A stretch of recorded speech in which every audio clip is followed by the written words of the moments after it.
All right, welcome in, welcome in. We are live. Of course, happy MLK Day to everybody out there as we remember the life and legacy of the great Dr. King on a Monday. But, Ayo, speaking of great seasons, what year did he give the I Am the Dream speech? 63? What do you got? 20, 25, 26 Indiana and 63 King? The greatest of all time. I don't know. But the national championship game is underway. Miami versus Indiana. Miami gets the ball first. The run game a little bit successful as well too. They've gotten some positive yardage to start here. They're moving the football quite well.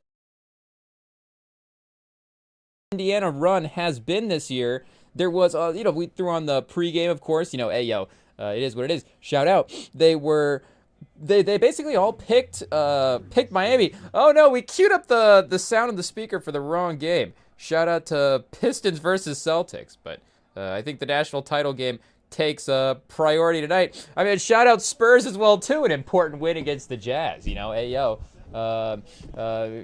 this game. Oh, do we have all-star starters being announced as well too? I'm getting distracted again during the national championship game, but anytime Wembanyama is going to be on the screen, I guess it is what it is. Is Wembanyama a starter this year? Luka, we saw Luka, Steph, Wemby, Shea, we were, I guess, half paying attention there. It is what it is. As long as Wemby makes the team as a starter, Jokic, I imagine Jokic was there as well, too. Was Wemby the starter over Jokic? The times have changed, Chet. Ayo.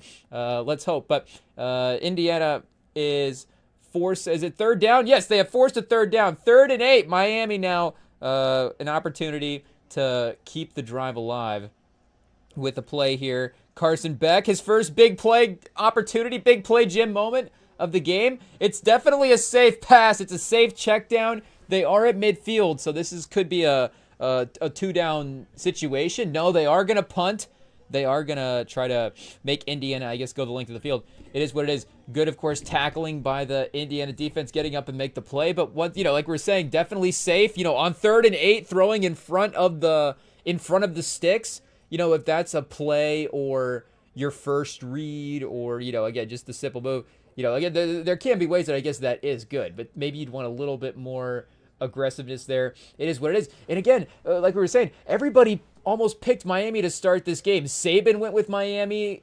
Desmond Howard, Ayo, shout out our guy. He went with Miami as well, too. Did McAfee even make an official pick? I guess he did. He did pick the Hoosiers. We were paying attention there. And Marcus Freeman picked Miami as well, too. I know he was saying something about them having to play Miami. Was it in the next year, or was he saying because they played them this past year? I don't remember if it was. He said something about not wanting to give them bulletin board materials. So I guess Notre Dame, Miami, they're probably playing at the beginning of next year. It is what it is. But 3 out of 4 picking Miami was not the way that I thought that was going to go. They set an over-under for the game day, how the game day selections were going to go for this game. But I don't think it was 3-1 versus Miami. In terms of, again, straight up, 7.5. Maybe you think our guy Stanford Steve, shout out. I guess we got to include him. 3 for 2 because he also picked Indiana with McAfee. But he was also saying that Miami might actually be able to cover this game as well too. The spread is 7.5, and with what we've seen in the first couple of games, if Miami's able to keep this within a touchdown, then that would be as impressive as a team has played Indiana recently. But again, on the shout out our guy De Niro, there's a flip side of that coin. Hasn't Indiana just been destroying all these teams? And us, we're definitely people that can be late to admitting some of this stuff as well too, especially when maybe we're not, it's not like, one of our teams or a player or something that's high up on our list for things that we're rooting for. Shout out to Indiana, again, a great group of guys. I mean, Surratt might be a guy that is high up on our, favorite players type list. He's definitely exciting to watch. D'Angelo Pons is pretty fun as well too. I mean, no disrespect to Mendoza. It's just, a guy like Chambliss with his performance in the college football playoffs. I don't know. Arch Manning, if we're being biased there toward the Mannings, would we just generally be like, we'd probably kind of find ourselves rooting for Arch Manning, a little more than Mendoza. We can say all this stuff about Mendoza because he's not going to be playing Michigan next year. He's going to be playing the Colts, it is what it is. But, again, there is just going to be the players that you root for across all this stuff. But, again, it's we have to admit that even if it just is what it is, Indiana's been one of the best teams ever for the last couple of games. And the only thing that is basically standing in the way of them having that sort of just status in general. And again, I think 7.5 is enough respect in Vegas. What are you gonna do? Make Indiana like a 2-touchdown favorite because they've won by 30 every time? I get the line at some point is gonna be toned down to maybe what the game spiraling out of control, of course, could look like. But do we have to go back and look at like what the line was in the LSU championship game? Because in terms of point differential offensively, this has been a similar run. But Georgia as well too with their defense. You forget that their offense was also putting up points in those games. Do we have to remember which Georgia quarterback was quarterbacking the year that they beat TCU in the national title? Was that Stetson Bennett? That wasn't Fromm. I think that was Bennett. But Burrow, if we go for that game, did they win by more than 21? But was the Vegas line for the game, LSU by 21 going into the national title? Again, there is going to be some level of respect, but just I guess, again, just shocking that, and I guess not shocking, are we double talking here? I get what they're saying. There is an aura, about Miami, to use the A word. It is what it is. They're showing the impact players, Ruben Bain. Like, Ruben Bain could be, that Myles Garrett, Aaron Donald type, not I say it from the draft, but just like that best player in the sport at the defensive line type of, player this year, and could single-handedly, again, with his ability to impact Mendoza if he's getting to the quarterback constantly, he could destroy this game. If, again, the run game's consistent, Beck makes a couple plays in the fourth quarter. I see the recipe, but again, from a picking standpoint, from a logical standpoint, it's like, how are we not picking this Indiana team? I mean, they've just been rolling everybody. And like we're saying, the only thing that was keeping them between that status, and they have a Shanahan as their offensive coordinator. We forgot about that as well too. I mean, no wonder they're gonna roll in this game, but they just don't quite have the recruiting name value. I guess Burrow wasn't necessarily the high level recruit. Him and Mendoza have, of course, had that similar rise in their careers of what ends, I guess, is this Mendoza's final season anyways, but that last year of their career, taking that major leap and winning the Heisman. I guess we could go back and double check the status of some of the receiver stuff, and maybe we're not, again, just giving proper respect to the recruiting status of some of these guys. A lot of transfers as well too. So, if they're like they're 5-star prospects at some point, whether or not they're transferring or, being recruited out of high school or whatever. But, it's just maybe the name value at this point compared to this LSU team, because, again, we've seen this LSU team, is it fair to say dominate in the NFL? Like, I think it kind of is. Like, Justin Jefferson and Jamar Chase, arguably the two best receivers in the league. And there is a case where Burrow is the best quarterback. And you see immediately on 3rd and 8 as well, too, that Miami defensive line does get pressure. So, again, maybe we're, are we disrespecting Miami? Maybe they can cover the game. And I guess, now immediately after one drive, they was that the linebacker on the blitz just destroyed the running back. Hey, yo. I mean, you love to see the effort for the running back getting in there and blocking, but he completely threw him to the ground and then just chased Mendoza, he was just unchanged in his direction. What's the scientific term there? I just plowed straight through. Ayo, pause. I don't know if that's how they write it in the journal, but Mendoza forced to throw it away, and they are going to flip field. Yeah, they'll get the football back kind of in the same spot that they had it on the last drive as well, too, near midfield. I'm assuming this flag, I guess, doesn't go their way. Speaking of, Cooper Flagg just won a game as well, too. The game before this game, the game before this Pistons Celtics game on Peacock. Who were they playing? I think they were playing the Knicks. We tuned into that game late, so we tuned into that game so late it was actually Cooper Flagg after the game being interviewed. So maybe we should even check and see if they won. He just had 18, I guess. We know for a fact that Cooper Flagg had 18 tonight. Is our journalistic report from that game. But going back to the LSU team, they did win that. LSU team, they did win the national title by more than 20, 42-25. Respect for Clemson. I guess they played them a little closer than we thought. It was that first round game where, they were going really crazy. If we can somehow get it, I don't know why it would be so difficult to access the box score for this, but we will see if they have the the betting line here on the sports reference for it as well too. I don't know if they would have that information. Was 2019 were we like as committed? I mean, we're not as committed to the gambling as we are now. Ayo, above the ground.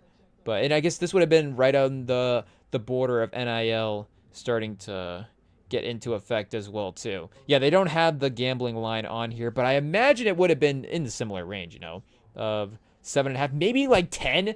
If it was super crazy, could it have been a 10-point game? So, again, they were definitely able to cruise past that.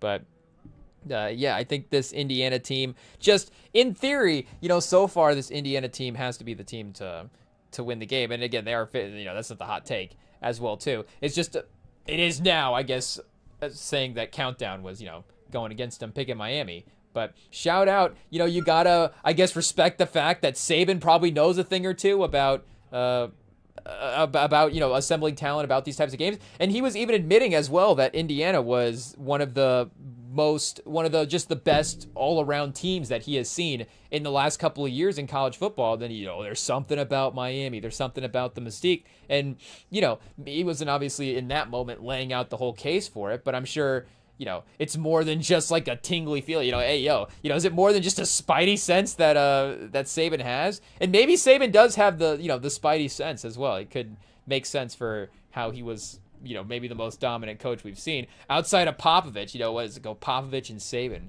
are the 1-2, I think, for all-time coaches.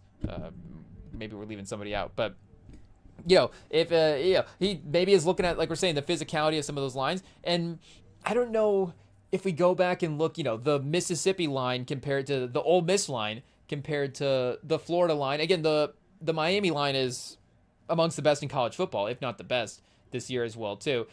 Do we know the scope of the entire Division I to say that it's the best defensive line in college football? But I think it's an easy, safe bet for just drafting defensive line units. Again, you get Ruben Bain as well too to just take the Miami defensive line. But Ole Miss was able to, I feel like, maybe make Mendoza, at least, were they speeding him up necessarily, or not Ole Miss, sorry, Oregon. Was Oregon speeding up, Mendoza a lot? Not necessarily. But early in the game, it was a little bit closer, and, it was just him being able to, again, process that stuff more so than them. They were still able to at least, get there a little bit. Like we're saying, he was just on fire that game, dominating. So if there's just even more pressure in this Miami game, then obviously it could get to the point where it is overwhelming. But I also just am going to be curious, how is Miami going to score with this team as well too? Because you could definitely hold Indiana to a good performance compared to what they've been. And I forget which guy on Countdown said it, but it was something that we would probably agree with, was 24 did seem like a good number to get to. If Indiana was 24 or 20, like if Indiana's at 27 in this game, is Miami going to get to 28? But is Miami going to get to 30 as well too? I mean, I'm sure they've had their games, with the level of competition in the ACC. Yeah, they did get to 31 against Ole Miss in the last game. I guess it's going down to the wire, on the last drive. 24 versus Ohio State, 10 versus Texas A&M. The offense is getting better. I don't know. But 38 versus Pitt, 34, 41, 38. I guess they have been cooking as of late, early in the season in terms of being, again, that best team in college football, dominant team. If you're consistently, if you're 26, 28, 21, you get a 42-7, but then a loss at 20. There was that middle stretch in the season where maybe their per game average wasn't as high as you would like. But I guess since November, they've been ripping off wins. And, Syracuse, North Carolina State, Virginia Tech, again, I don't know if it's like the highest level of competition. Virginia Tech now with James Franklin, obviously, going into this next season. And Carson Beck throwing into a little bit of coverage down the field. At least he's getting a little bit more aggressive and trying to, pick up the first down through the air, which is, I think, what you want to see. But I don't know if that's the read. You do also have a lot of your receivers in line, so I don't know what the route concept is here. And he does break open a little bit. It is a good play by the defender to, make a good attempt to wrap around there and bat the pass away. I don't know, a little more zip on the football and he would have got there. Because, again, the receiver did, at least in terms of the defenders in front of him, break open. And Indiana's now gonna get it at the 30. But then, for Indiana as well, too, obviously their offensive line, again, to directly combat the defensive line of Indiana has been basically the strength of the team, has been the foundation. It was, again, the offensive lineman guy won the MVP for one of the bowl games that they just won. So players to win the Heisman and the national title and be drafted first overall: Angelo Bertinelli, Leon Hart, Cam Newton, Jameis Winston, and Joe Burrow. So is it at every other? It's going to go Cam to Winston to Burrow to Mendoza. That is an interesting range of guys that you could be for Mendoza. And Mendoza weirdly feels like he could be, he could be, I don't know, Winston, Ayo, or Cam Newton, or even Joe Burrow. I don't know. But he does have the vibe of maybe Winston, if he's not necessarily having like the total career production that you would think from a number 1 overall pick. Like, you would assume Mendoza is going to be even still like the Jameis Winston type backup for his entire career. And, Winston's, are we going to overrate him now as a backup? I don't think so. I think he's properly overrated as a backup quarterback. He's very good. If you have Jameis Winston as your backup quarterback, you can win some games. Are you going to win 2 out of every 3? 1 out of every 3? I think it just depends. I think it just depends on the team. But, Mendoza does have that vibe, that leadership personality, again, obviously he's, studying the playbooks and stuff like that. Hey, yo. So, again, he's going to be able to be around in the NFL for a long time. Obviously the debate is, is he going to be Andrew Luck? Is he going to be Matt Ryan? Is he going to be Kirk Cousins? Like, what's the level that he falls on there for starting level quarterbacks? But, is he going to be, I guess, is he Burrow? I guess at this point, well, I guess Cam has had a better career than Burrow because obviously, more seasons. If we're just going projectably, they both have been in a Super Bowl, but Cam did win a regular season MVP. So I think you do have to give, obviously, again, the nod. If we were just collecting their couple of best seasons, even their best seasons, as good as Burrow has been and as impactful as he's been, their best seasons, I think, still have to go to Cam. So I don't know if you would say, as a quarterback career, Burrow has, again, for those 3 guys, the last 3 guys on that list there, has had the best career up until this point. He could still definitely have it if he's, if he gets traded and puts together a couple of good playoff runs. I don't know. Stroud for Burrow? Is that the move? We weren't thinking about that on Sunday, but we were definitely thinking, hey, yo, Stroud might have to go. I don't know. That would be a tough one for AFC South fans to, get Burrow in the AFC South. Burrow with that defense and Nico Collins? Chat, IT might have to cut that out. I don't know if that might be too good of an idea. We can't have is the chaplain still running the Texans? I don't know if he'd make that move or not, trading Burrow for Stroud. But, and would the Bengals do that? Hey, yo, I mean, that would have to be maybe a Burrow just straight up request a trade as well. But I guess if the Texans are throwing in picks, they did. I guess they were in the playoffs, so it's not like their draft pick is going to be super high. But if you give them, where are they at this year? 28, yeah. I guess it is kind of high up there. Hey, yo, it is what it is. So they would get the 28th pick in the draft, and then another. Is it? I mean, how many first round picks after this game does it have to be for Stroud, for Burrow? Is it 2 first round picks? Stroud and 2 first round picks? I mean, there's a chance that obviously that's a haul. Hey, yo, if Stroud's able to turn it around a little bit, I don't know if again, injecting him into the situation that Joe Burrow's been in the past couple of years, if that's an improvement. But at least offensively, he's still able to manage there. And, it was a high-flying team in Ohio State. I don't know if the defense was keeping up all the time over there. They obviously had talented players. But, again, that Georgia team was still able to score as well, too. It was impressive that they were able to go toe-to-toe with Stroud in that offense the way that they did. But, maybe that type of high-flying team is... And obviously Burrow was, executing that type of team in college as well, too. Maybe that type of team could be good for him in the NFL. I don't know. But, chat, the run on first down, the running back hit the, he hit the whole pause with some good aggressiveness. Looked like he could have maybe had a run there, but the Miami defense is ready for it. They did have a nice play earlier that helped them get down the field. And I think Mendoza had a decent throw up to the sideline. this Celtics-Pistons game has started, so we're going to have to try to stay focused on college football. It is what it is. But 2nd and 7, no pressure quite yet on the drive, as long as there is, positive yardage still to gain here. An incompletion would make the 3rd down obviously interesting. You do have 30. You got the guy underneath, 37. Easy enough.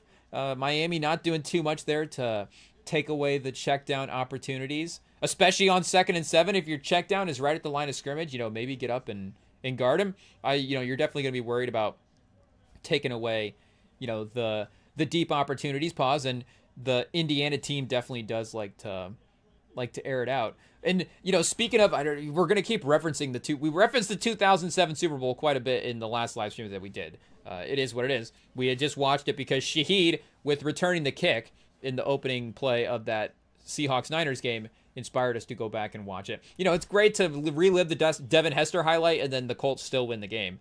But that Bears team their offense with Grossman was basically just throw the ball down the sideline to the receivers. And in the first quarter, Grossman couldn't even keep it in bounds. It is what it is. Shout out. He's playing it safe, keeping it as a rookie, trying not to turn it over. And him throwing incompletions out of bounds was actually better than what Peyton Manning was doing in the first quarter of that game. Shout out to Peyton again. We won the game. He's the MVP. It's fine. It is what it is. But it was great, great for his career, the 07 Super Bowl.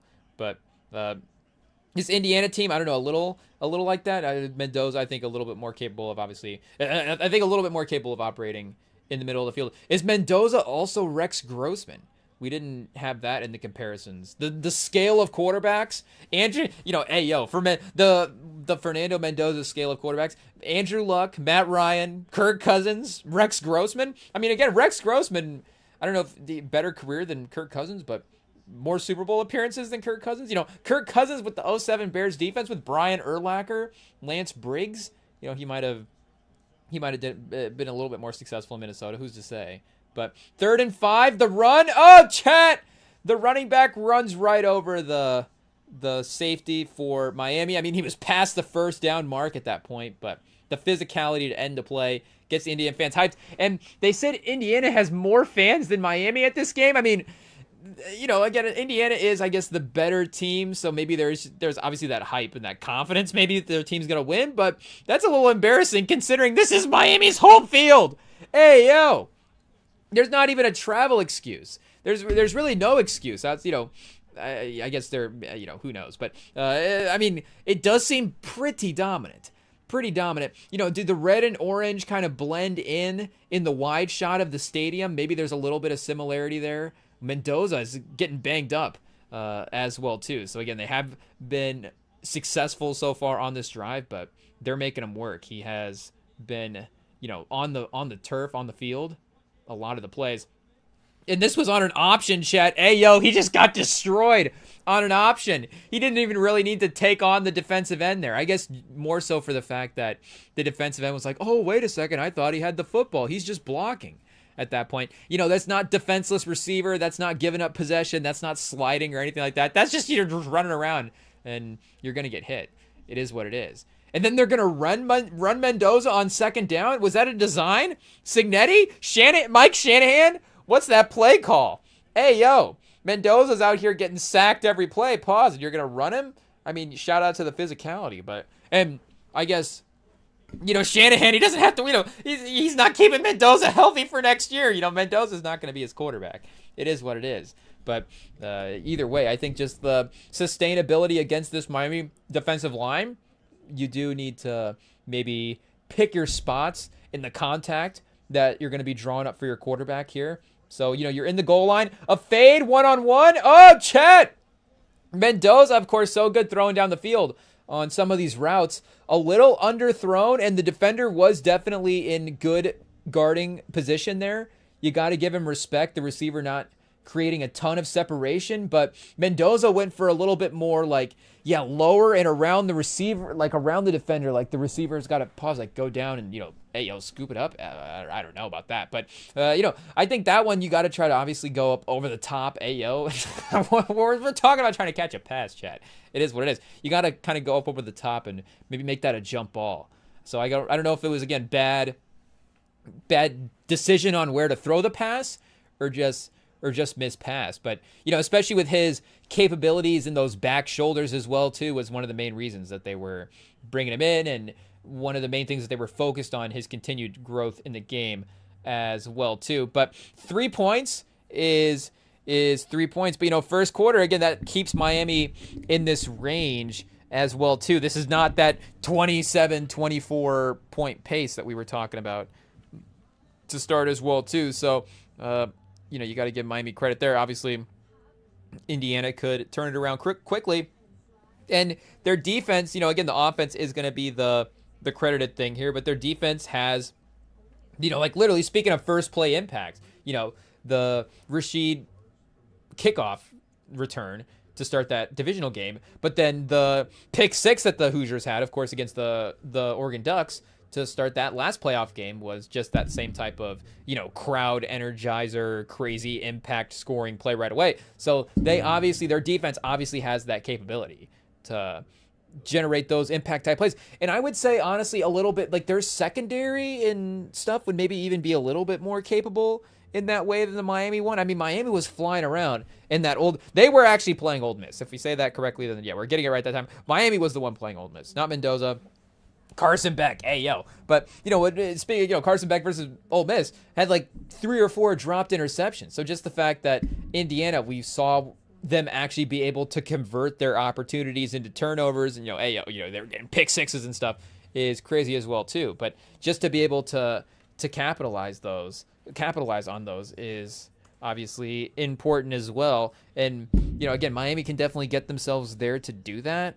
But, you know, you got to obviously, you know, be able to complete the plays in this type of situation. And I don't know what the over under. Oh, the total for the game, I guess, is only 39.5.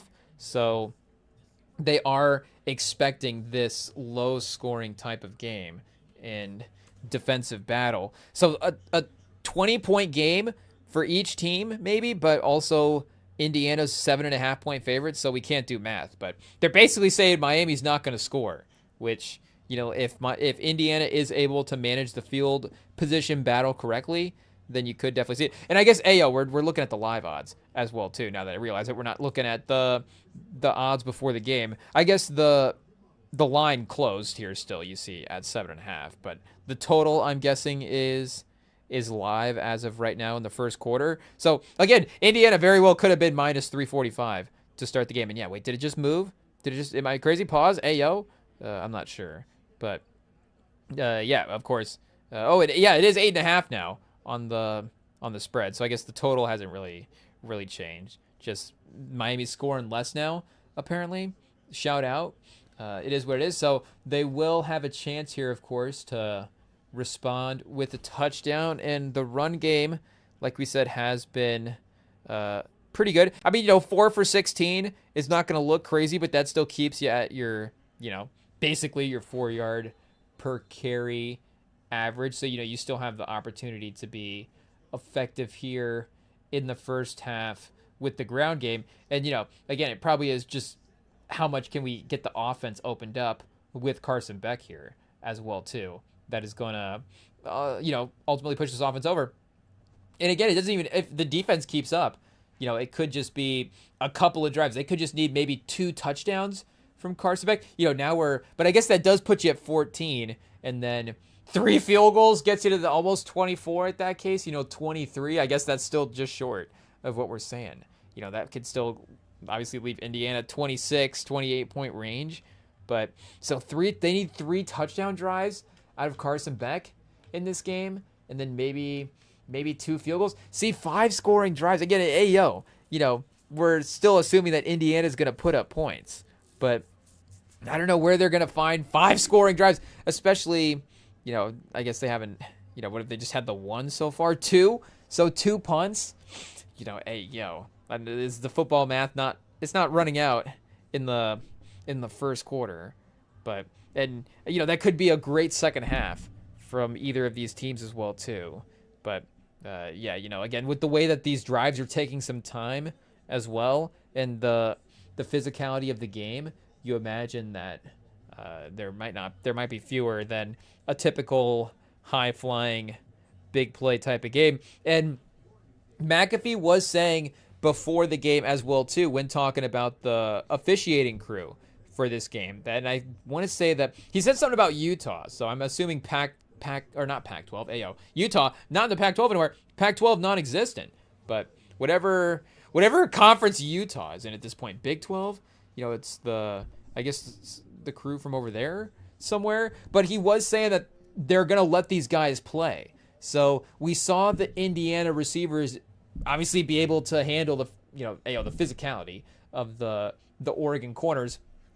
They're going to have the one-on-one opportunities and they're going to be battling it out. But this Miami situation, if the crew is going to be a little bit more, even more lax on that type of stuff, and if they're going to be able to combat those guys with that type of physicality, then, again, we'll see how that is going to affect Mendoza's throwing, and then, their ability to just have success on those plays as well too. But again, their receivers were still battling and still making plays, regardless of the fact that, they had to win a lot of those one-on-one type of stuff early on. It is what it is. But we do have, shout out again, MLK Day. Obviously, again, we're not reducing it down to a major day for the NBA. But one of the things that does take place on MLK Day is, of course, quite a few NBA games. So I don't know if we'll, take a scan through those at all and see what happened. The Bucks finally get a win. Do we start there? Hey, Giannis is crying again because the Bucks finally won. I don't know if that's the case. Shout out. We love a man being able to, I guess, being able to, do we say pause, express his emotions? I don't know. But, I guess you just love the authenticity, I guess, at any point. And was he actually crying? I'm trying to remember. IT, look that clip back up. Was that AI or was that actually real? I'm not sure. But Giannis 21 and 17. Jeez Louise. 7 for 12. I thought it said 7 for 21. Hey, 7 for 12. 7 for 21. That's Nickeil Alexander-Walker, 9 for 20. But he had 32 in this game. So he was balling out. Jalen Johnson with 16 rebounds. Dyson Daniels with 10 assists. Kevin Porter, 7 assists, 3 turnovers. Hey, that's not bad. That is not bad. Maybe things are turning around in Milwaukee. 18 and 24. Oh, man. That is falling around a little bit. 2nd and 10. I guess the Indiana receivers or the Indiana corners are also going to be able to battle as well, too, because they definitely did that time. It was a physical matchup on the outside. The Indiana guys were able to win. Oh, chat. Ayo, jammed him right. Oh, that's our guy Pons. Shout out. Jammed him right under the helmet. Ayo.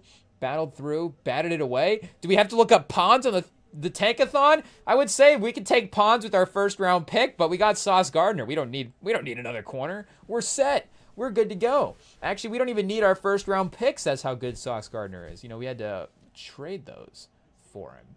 So, would we rather have Pons or Sauce Gardner? I guess the question. Carson Beck, the blitz. He's sacked on 3rd down. That's going to be tough on those 3rd and long scenarios. He can definitely, like we're saying, step up and make some fun plays, as he has done over the course of the playoffs. But, yeah, this time, easy pressure. Again, the running back this time, for Miami, not able to stop the linebacker. At least it wasn't the Indiana guy just completely destroying the Miami running back. He did juke him out a little bit. I don't know which one's better. But, that just looks more like a missed block than it is, I tried. I think I tried is maybe worse. I tried is always better. The coach is always going to want I tried, of course. But when it results in that, it's just it's a bummer. It is what it is. But the punt, of course, now good field position for Indiana if they want to play a field goal game here. Again, that still is that 1-score opportunity for Miami that keeps them lingering, like we're saying. But, yeah, I think we're starting to even buy into the Indiana defense at this point. Like we're saying, we've been focusing on the offense and giving credit to the high-level players there. But you can see the physicality and the star power that is happening here as well. Teams to score first in college football record. Oh, this season, they're 9-1. So that has definitely been, I guess, a major marker so far to start. And Indiana now starting to... Oh! the loss on the run play, I was going to say, starting to get going on the ground. They just showed the running stats, but Bane broke through that time and was able to get the stop. Again, it's going to be Bane throwing, like literally Bane going to have to just be playing so well that the field like rips in half like it does in The Dark Knight Rises. It's not going to be, of course, because Bane planned it going into the game. It's just going to, well, I guess, maybe plan to terrorize the game. But just going to be like he's playing with such effort and just being so amazing on the field that they just, the field just splits in half. Hey, yo, pause. Whoa. Even the field splits in half. Hey, that'd be crazy. But 2nd and 16, at least you get him behind the sticks on 2nd down. And immediately the run again as well, too. Trying to throw him off guard there, maybe. Pick up a couple, get you back into third and manageable. Maybe instead of 3rd and short. But Shanahan Jr., so I don't know, maybe technically he's not a junior, or is he not a Shanahan hey, yo, I guess, or are we turning to Jerry Springer over here? Remington Jerry Springer edition? Shanahan, you are not the father.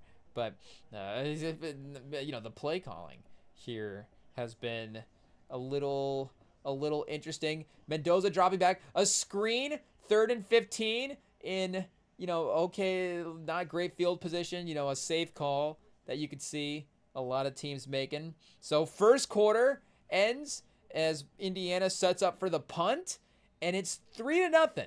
They're hanging around. They're covering so far, which I guess, again, is important, and they will be getting the football back as well. Mendoza hasn't necessarily lit it up, but I don't know if Miami has still quite gotten the momentum that they've needed from some of their offensive drives. So we'll see if this is the one here, chat. 2nd quarter of the national championship game. At least we've got a good one.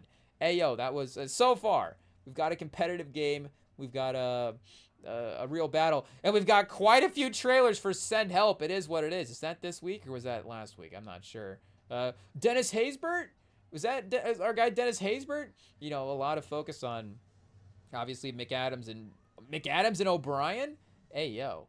A couple of last names there for the cast, but I thought I saw our guy Dennis Haysbert. Shout out. So we know the movie's in good hands. There we go, chat. We got him. We'll be right back.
Okay, chat, we're back. And IT was saying in the production meeting before this, once we got to the 2nd quarter, would we have to get into is Indiana going to be the greatest team of all time sort of topic? So we have to get into those topics where we have to start comparing them to the other teams. But again, we have to hold off. It's not the dominant 1st quarter. It's, definitely them setting the pace, and they're still out, of course, in the lead at this point. And maybe the question does become as well too is what level of championship game is, I guess, required for them. Obviously, a win is probably required for them to get there. 15-1 is still one of the great seasons. It'd be, I guess, it's probably not maybe the first time that a team with the worst record between the two national title teams would have won the national title. But, that is, of course, the advantage of the college football playoff either way, is obviously the opportunity of a team like Miami before the playoff. It was more unlikely that they would get in. Obviously, before the season,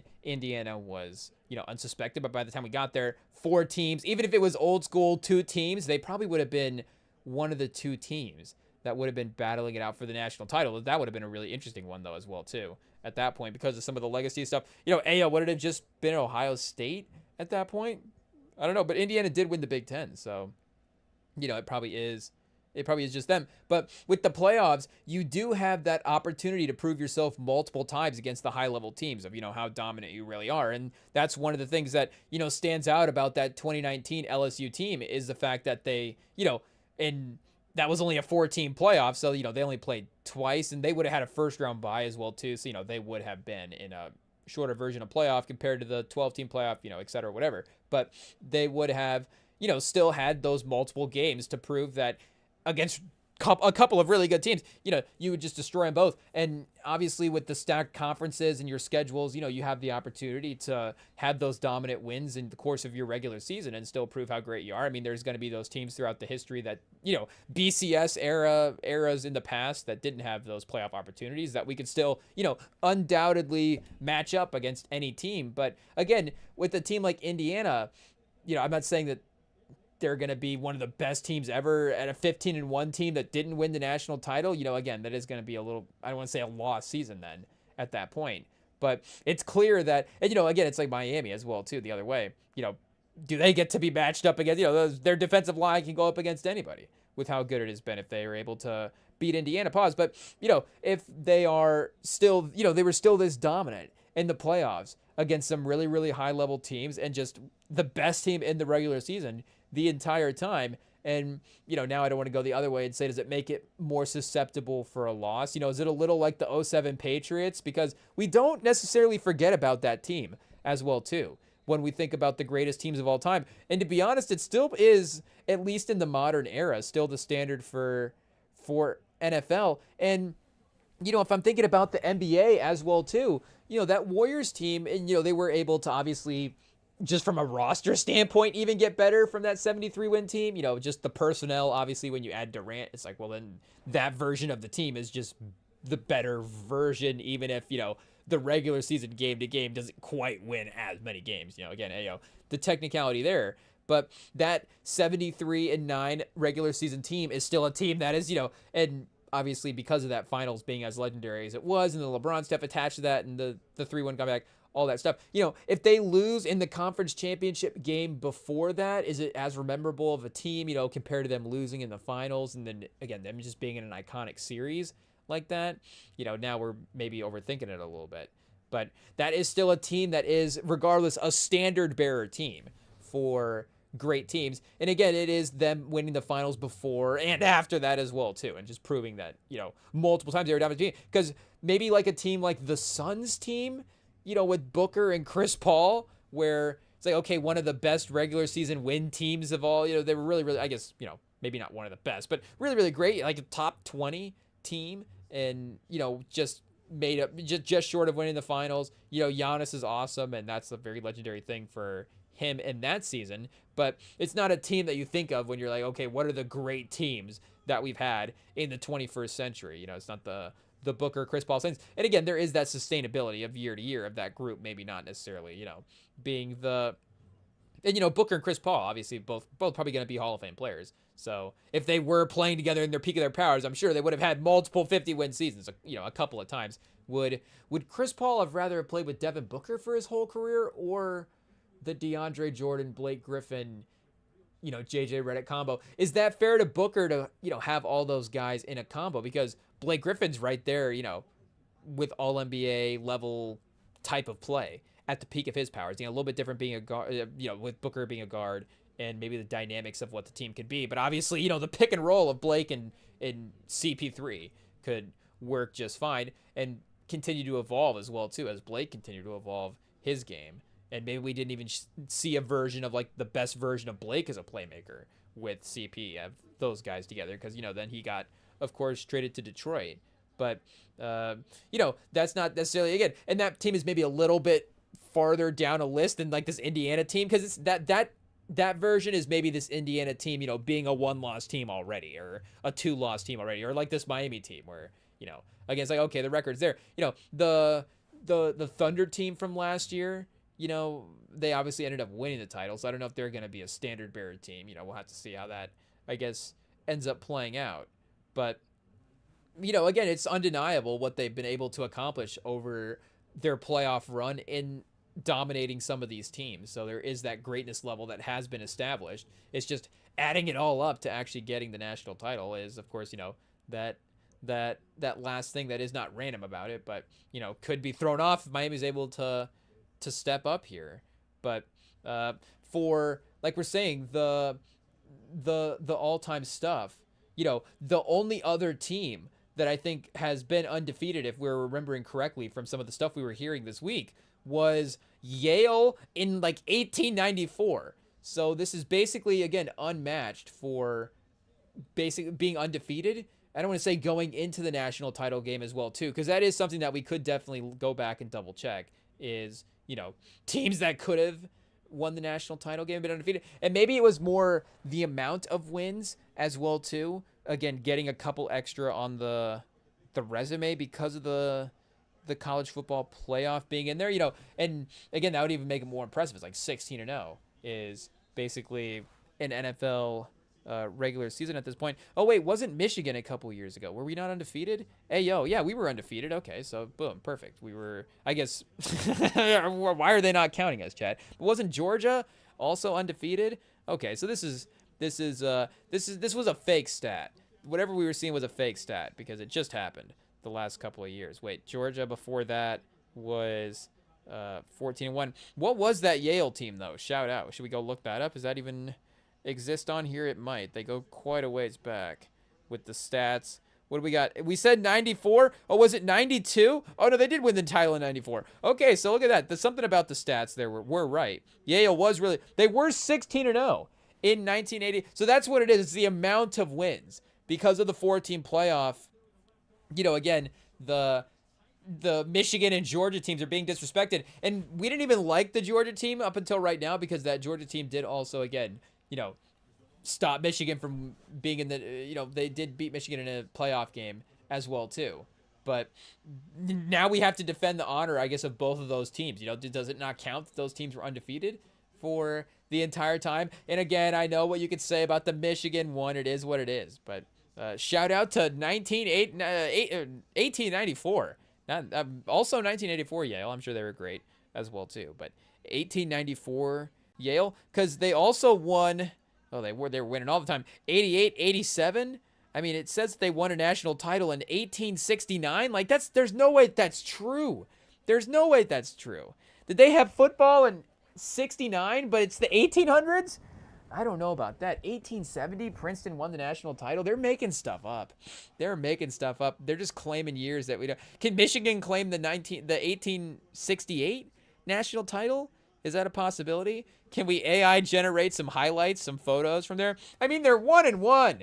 Jeez, what are they playing? They're not even playing football. They're just playing they're playing something else. I don't know, you know, who knows? Hey, yo, maybe we don't want to dive too deep into it. 3 points back in the day. That's it. So we might have to, Rem and Sam investigates the 1869 college football season and figures out what happens there. But like, yeah, Yale in 1900, how many games did they win? 12-0. Okay, so they shortened the season, I guess. This team gets left out as well too. Again, I guess so many undefeated teams being disrespected that we were just immediately just like, well, I guess that has to be true, you know, Yale. But Clemson, I feel like, was undefeated one of these years as well too. I guess not 2016. They were 14-1 that year. 18, one of the Lawrence teams wasn't undefeated. Yeah, 15-0 with Lawrence. So this Indiana team's actually overrated. We're countdown's right, Chet. Miami's the pick. Miami's the pick. Hey, yo, this is the max you could win. The max you can win in college football is 15 games. We're setting the bar. It is what it is. Is Mendoza really going to be better than Trevor Lawrence and J.J. McCarthy? I mean, I don't know about that. You know, obviously, a Heisman Trophy winner, a great quarterback, but some legendary names to topple there if he goes 16-0. You know, again, is 15-1 equally / more impressive? Who's to say? Oh, and speaking of the officiating crew, they feel like they have to finally 10 minutes left in the second quarter. They'll have to throw a flag. Maybe they just throw like 1 or 2 a quarter just to do their job. Hey, yo. But there was, of course, as there has been on all of the possessions, some physicality there. I don't know about that one, though, because it did seem like they were he did locate the football a little bit. Both of them were locked up fighting for possession. I guess he did maybe get a little close to the face mask, a little aggressive on the jersey grab. It's close. It's close. Again, now we're biased Miami fans because, you know, Michigan has to be the last undefeated team to win the college football playoffs. It is what it is. You know, until they vacate our title, unfortunately. And that's the other underrated thing about tonight that nobody is talking about. But after, and you know, in a couple hours at this point, you know, Ohio State will no longer be the defending champions. I don't know if it's technically vacated at the start of the game or the end of the game. You know, do we have to get a result? If, again, speaking of Ruben Bain, if Ruben Bain actually splits the field in half and we're not able, I guess, you know, if we have to postpone the game at that point, then yes, Ohio State, are they still technically the defending champions? What happens? I guess, yes, they are still technically defending champions. But either way, once Indiana wins the national title or once Miami wins the national title, you know, either way, the point is Ohio State no longer the defending champions. And again, that's just, you know, not to sit here and complain about winning a national title 2 years ago as a Michigan fan, but again, you win this national title that immediately gets just, you know, just immediately gets marred by scandal. Hey, yo. With the fact that, you know, you've got Harbaugh leaving right away as well too, and it's, you know, again, I'm like legitimately sitting like, you know, what are we thankful for today? Like, we're thankful that they haven't vacated the Michigan title, honestly, at this point. Again, we don't want to give out ideas, but it seems like, you know, what are the what are the things you have to do to get the titles taken away? I'm not sure. Again, maybe we go back and read the articles. Maybe it wasn't as bad as we're saying. But it is one of those things where immediately you lose like the kind of bragging right factor for the title. And it's just like, it's not to say that Michigan team's still not a great team. Hey, it's a beloved team.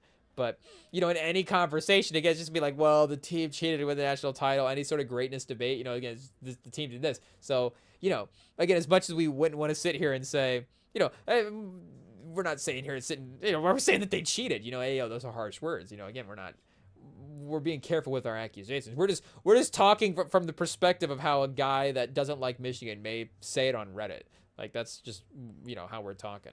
But you know, again, there is going to be that sort of factor hanging over the season. And then for immediately the next title to be Ohio State, it's like, okay, you know, a tough 24 months of national championship conversation, I guess, for Michigan fans. But, you know, Indiana, there's no rivalry there. Again, they've been bad for 100 years. So speaking of 1894 Yale, see, the years are so long ago that we can't even say them correctly. Speaking of 1894 Yale, you know, Indiana, guess what? They were also bad in 1894. There was never a point, apparently, in Indiana Hoosiers history where they were good at football.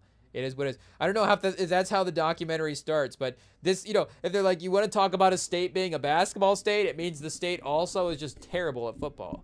And the Hoosiers were terrible at football. And it is funny that this team is kind of the anti-Hoosiers movie team in a sense. Hey, yo, what do we mean by that? I mean, the team itself was, you know, that, and it, you know, again, this team is an underdog team, but all year the team was the underdog team, right? I think I guess it might be on Tubi right now, so maybe we go back and throw that on. If Indiana wins the national title, we watch Hoosiers.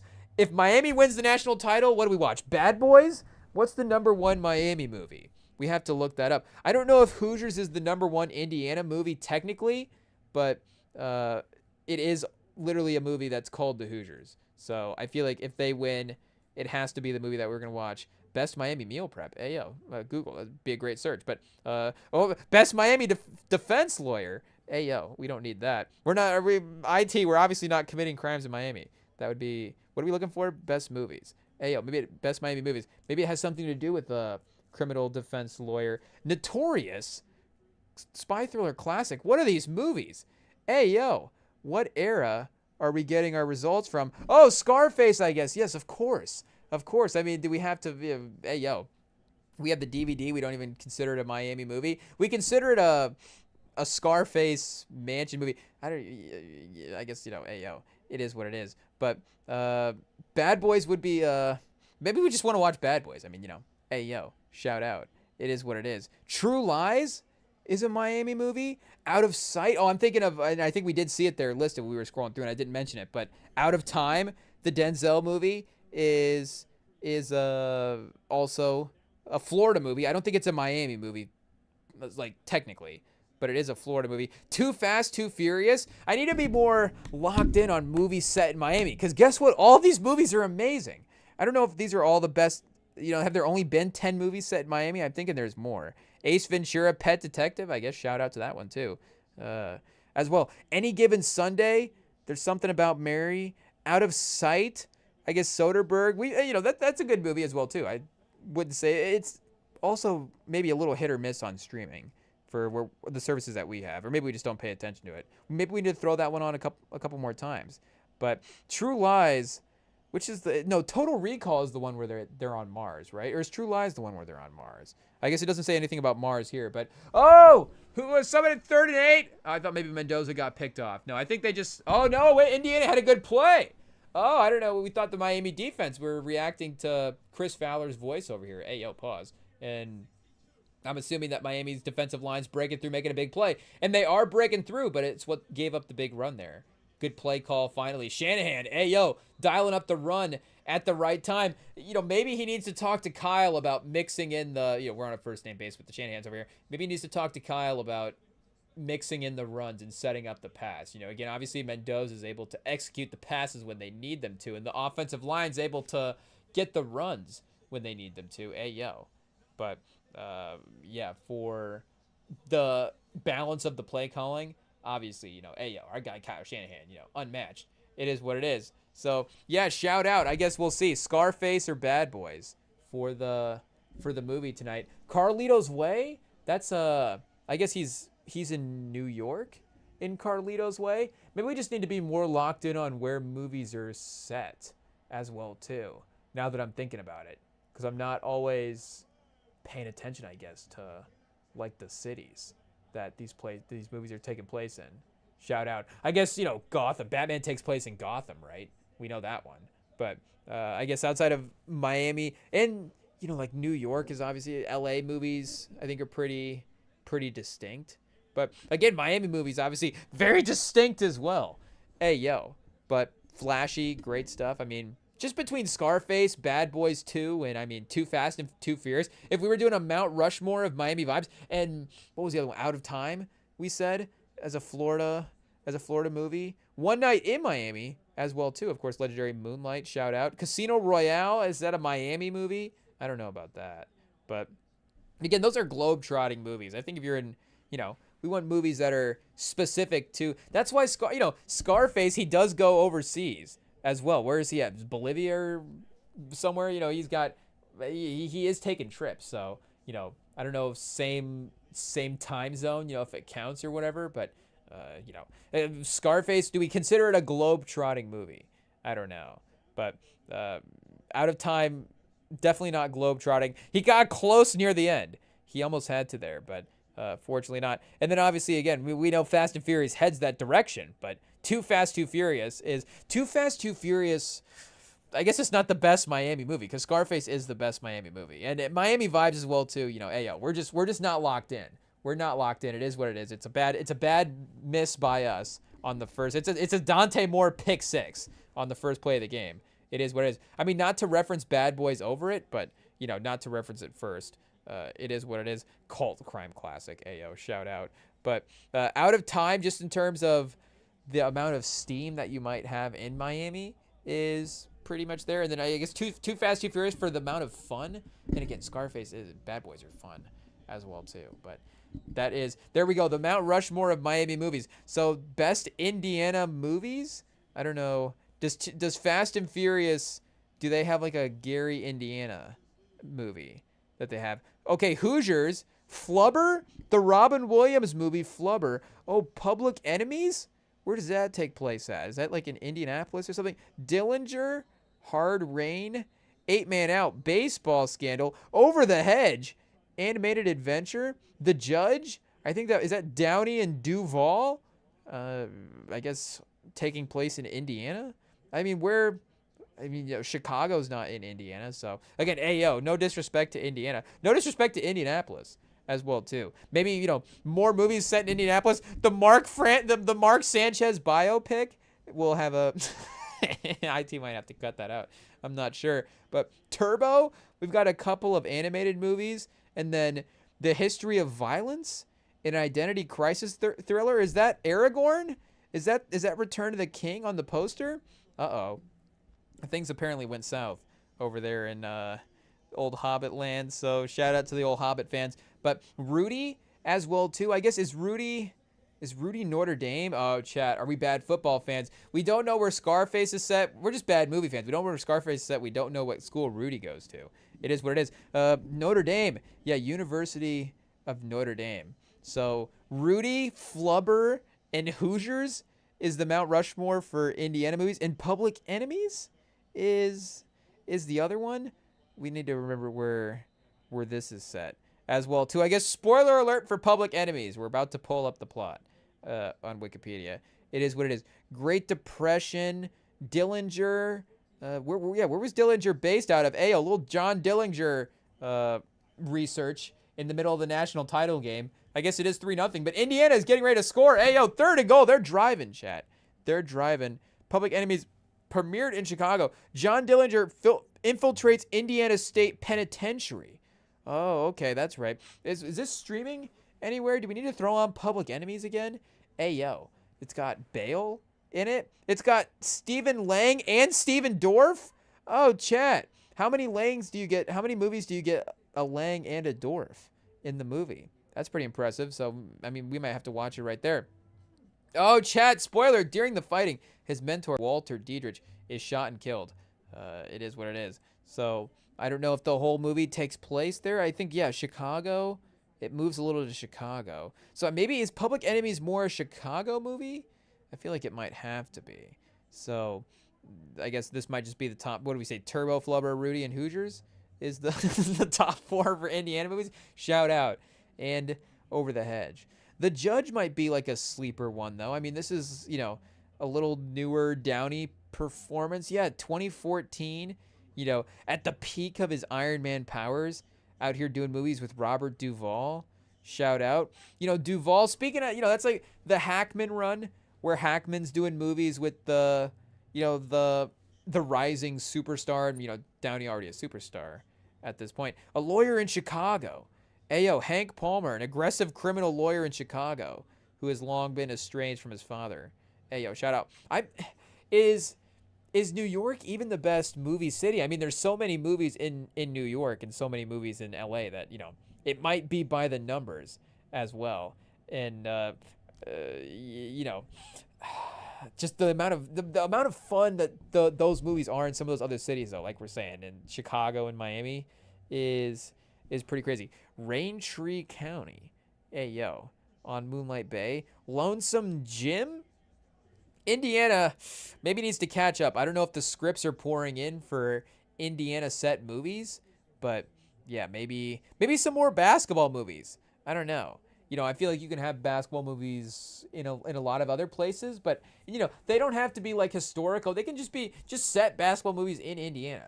Just for the sake of it. I guess you can still do the whole, the Indiana is the basketball state type of thing if you go into.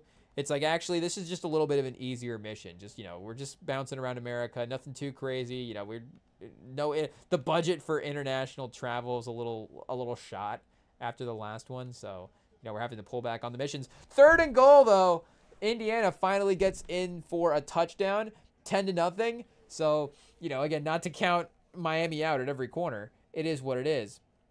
But we were talking about just their offense able to score over the course of the game, but now you get to that having to make up that double-digit lead now as well too.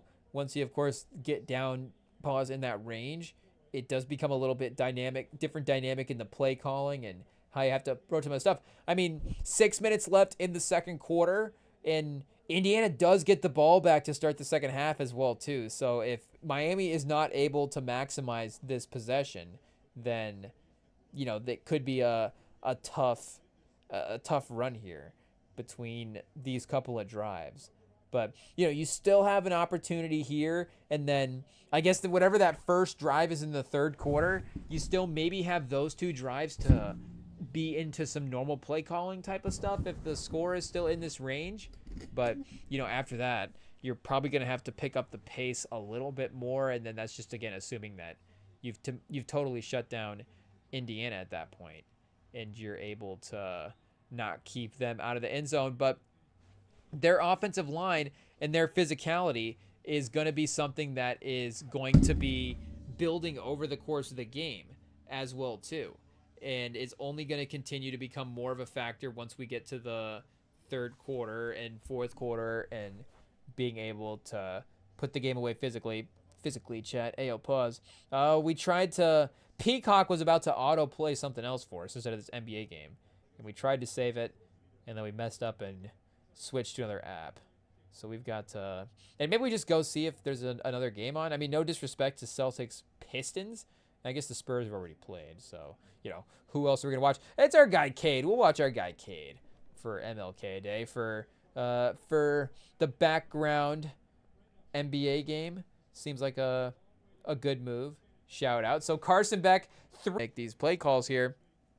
And up until this point, you know, you've had the ability to have that reluctance. Still 7 passes is, you know, I guess not nothing to start the game. But and Indiana getting chippy. They're starting to get some physicality here. Ayo. I mean, you can't really call it a fight. The ref was able to get in there, stop it pretty easily. You know, as always, a lot of hold me back. It is what it is. But words being exchanged. Again, maybe that could be something that boils over later in the game as well too. I mean, if Indiana's not going to win the national title, do they have to, or Miami, do we have to go back to the old school Miami days? You know, Miami, or they're going to just be starting fights all the time. Yeah, what is this team doing? But, I mean, you know, maybe we go back and remember some of the great Miami legendary teams as well too. I mean, again, if we're talking about the name value teams, the Miami teams from that NFL standpoint as well too are maybe the most dominant teams in NFL history. I know it's, you know, making sure picking the right, I guess, Miami year for what's the best overlap for all the players, because again, they just had an incredible run of being able to just, you know, constantly have amazing NFL players, you know, the entire time, as you know, obviously you would if you're a great program. And of course, Saban's Alabama teams, like we're saying, would match those name value production crossover teams as well too. But I mean, you have like legit just, you know, Hall of Famer greatest of all times on those Miami teams as well. And again, great players in Alabama, but I don't know if Alabama, I'm not saying Alabama's never had a player as good as anybody out of Miami, because again, you know, that's just one single, as you know, it's like Ed Reed's one of the 10 best football players of all time. It's like, you know, has Alabama ever had a player as good as Ed Reed? You know, again, like we're talking, I guess, in the Saban era specifically, you know, that's again, maybe an unfair bar, but you just keep going down the list and it's like, okay, you know, the high end first team, first ballot Hall of Fame talent. Miami just went for it on 4th and 1 from the Indiana 45. And I don't know if they got it. It might be a little bit short. He ran right into the line of scrimmage, and there was not a lot of push from the line of scrimmage. You got to give Indiana the respect for, I mean, really holding their ground there. But they're going to get the spot. They're going to get the spot. That's close. We'll see forward progress on the replay. Chet, did he push forward? Pause. Oh, he did fall forward. I think he got there. Signetti, he's given the classic look. He's eyeballing the line of scrimmage. It's close. But, yeah, I think he did fall forward there at the bottom of the pile. Carson Beck, he's going to unload it, Chet. Pause. He finds a guy down the field. Okay, there we go. There's that NFL quarterback, Carson Beck, right there, standing comfortably in the pocket, making a throw. Turns out if you've got a totally clean throwing pocket, you can maybe make a good throw. And definitely probably the best he's been able to step into, make a read. Maybe a little stare down as well. I think he got lucky. Seven was running with his back to the receiver and running toward the receiver, not like with the receiver. So wasn't necessarily in a spot to turn around and try to locate the football. So he was able to make that throw. Again, not to say that Carson Beck, the throw doesn't count. And a little screen now out to, is that Tony? They do need to see if they can, of course, break him for a play or two. But already down to 2.5 left in the second quarter. I don't remember exactly when they got the ball. Was it around the 6-minute mark in the second quarter? So not to say that, they have to go now to score. But again, they are taking time. What's the per play count right now on the clock? Do they have enough time to even get a touchdown? They might just be playing for a field goal at this point. I think they're playing for the 2-minute warning as well, too. Do they get it we don't even know college football at this point. I guess they don't get it in the first half, second half only. No, first half. There we go. Okay, it was it was like wait a second. Do they know it's going down to the 2-minute warning type of setup? But I mean, obviously, they're just taking their time as they know it doesn't matter because they're going to hit the 2-minute warning. It is what it is. So obviously, if we haven't said it, 2 minutes left in the second quarter here. Miami is pushing near scoring position, and I think they are going to need a touchdown because Indiana might not necessarily have enough time for a possession here in this first half, but that second half possession is going to be a scary opportunity for them to separate a little bit more in the game. And again, I don't know about their ability to be able to go toe to toe if they start even going down, 13, 17, especially at that point. Not to say that you wouldn't have to immediately score anyways, on that next drive something, but I mean, if you're putting up a field goal at that point and then you're, halfway through 2/3 through the third quarter, 20-10 as well, it's not ideal. You haven't really made up any ground, obviously, from where you're at now. So, I mean, in the short, if Cristobal, I don't know what his football math is telling him, but IT just ran the numbers. REMINGTOM Advanced Analytics says Miami needs a touchdown. Miami needs to score a touchdown. They need the 7 points here to be able to compete with Mendoza. It is what it is. And we're on pace for another offensive lineman to be the MVP as well, too, because I think it's been a little bit of a slower statistical start here. Let's double check where Mendoza is at so far. He is at 11 for 15 for completions. Does he have more than 100 yards? He's at 104. So, not bad, obviously. Mendoza, playing well, but not like crazy numbers. And Kalen Black now is at 7 for 43 carries on the ground. So clearly they'd, I guess, rather award the offensive lineman than the running back. The only team in the history of the league that would ever happen, apparently, is this Indiana team. It is what it is. But, yeah, they are, again, the consistent movement here, especially on that last drive, able to help pad some of the stats. Surratt, 3 for 28, and Cooper, 3 for 39. So Miami's only had receptions to 2 guys at this point. Tony has 3 receptions for 11 yards, and CJ Daniels has 2 receptions for 32 yards. And, going into the game as well, too, we probably only would have confidently, given you Tony as like the great receiving threat for Miami. And 11 yards as well, too, again, just shows you that Carson Beck is not going to be, not really connecting with him, not looking for him, down the field. And again, he is that kind of playmaking weapon that you're going to be drawing up some easy throws and then having him create afterwards as well, too. But you're going to need him down the field as well to get some chunk plays. And yeah, Daniels with that 25-yard reception earlier, basically accounting for most of his yardage. Basically, most of the Miami passing game so far on the on that play. But third down here for Miami. First play out of the 2-minute warning. I guess easy run again for our guy Fletcher, but good tackle there. Is that our guy Pons again? We need to lock in on number 5. Yeah, Pons is number 5. Shout out. So he's got the ability to, of course, where do they have him ranked right now? Number 5 corner in the draft. Where do they have him on Tankathon? Is he going to be there in the second round? I mean, Pons and Sauce Gardner, our defense would be locked in. And then Latu rushing off the edge, it would be perfect. Let's see here. Where do they got him going? Is it second round for number 5? We got Surratt in the second round at 44, receiver. Maybe we scrolled past him.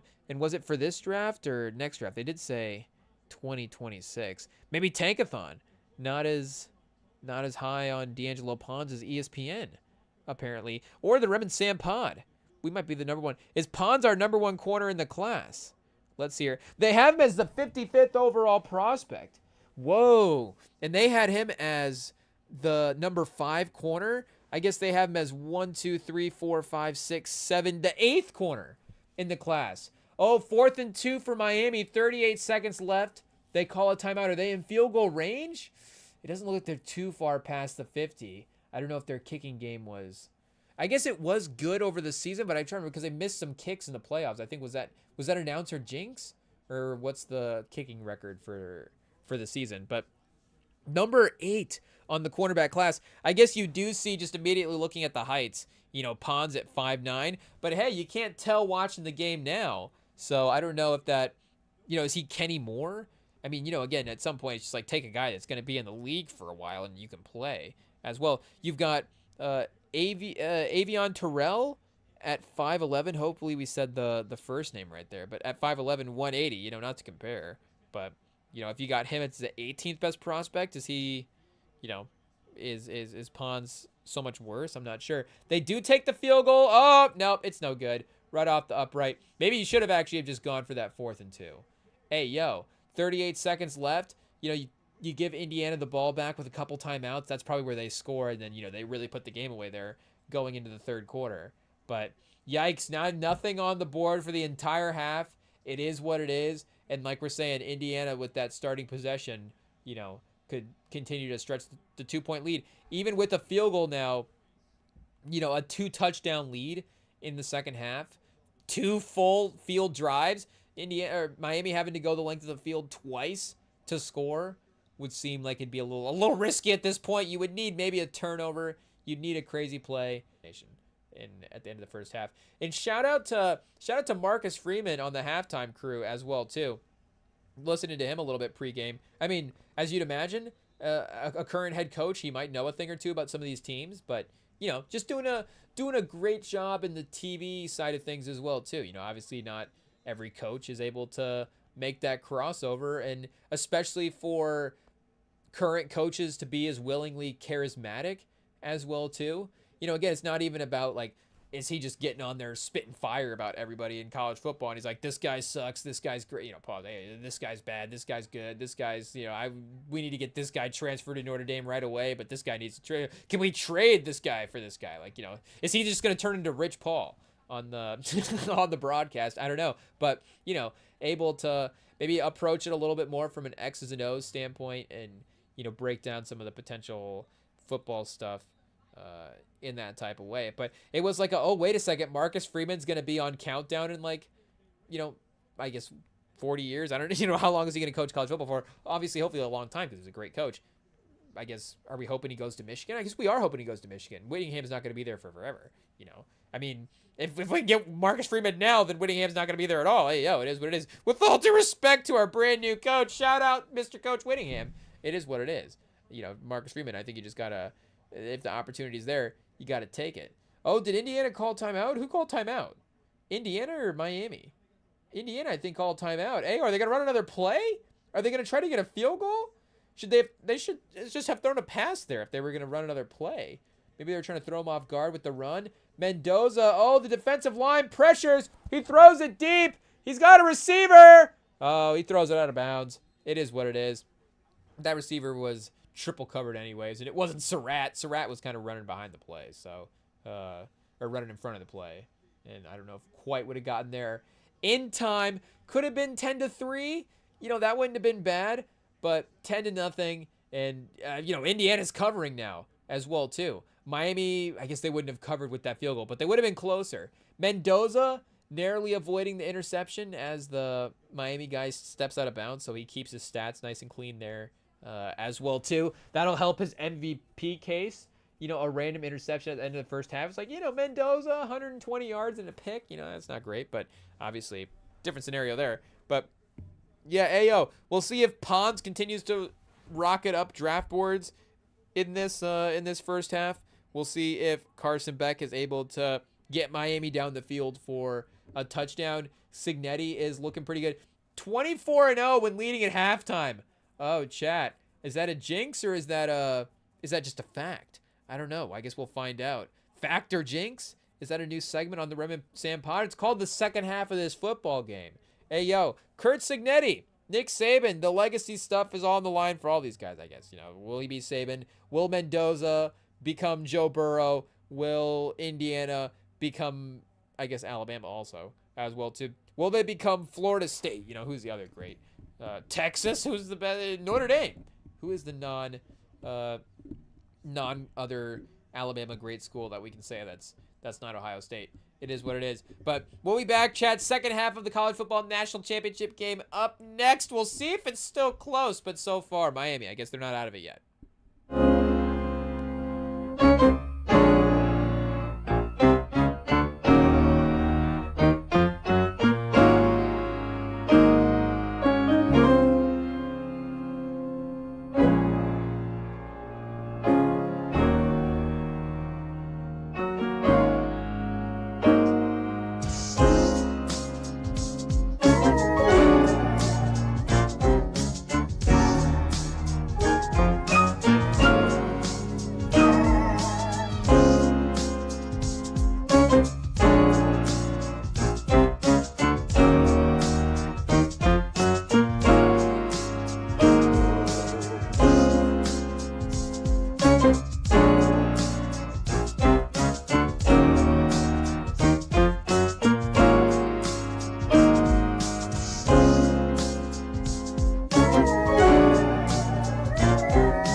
All right, we are back, and I know it's been a slow burn in the first half. 10-0 might not look that impressive on the scoreboard, but going through the stats and seeing how it's starting to stack up, you do see, of course, the dominance starting to unfold now for Indiana.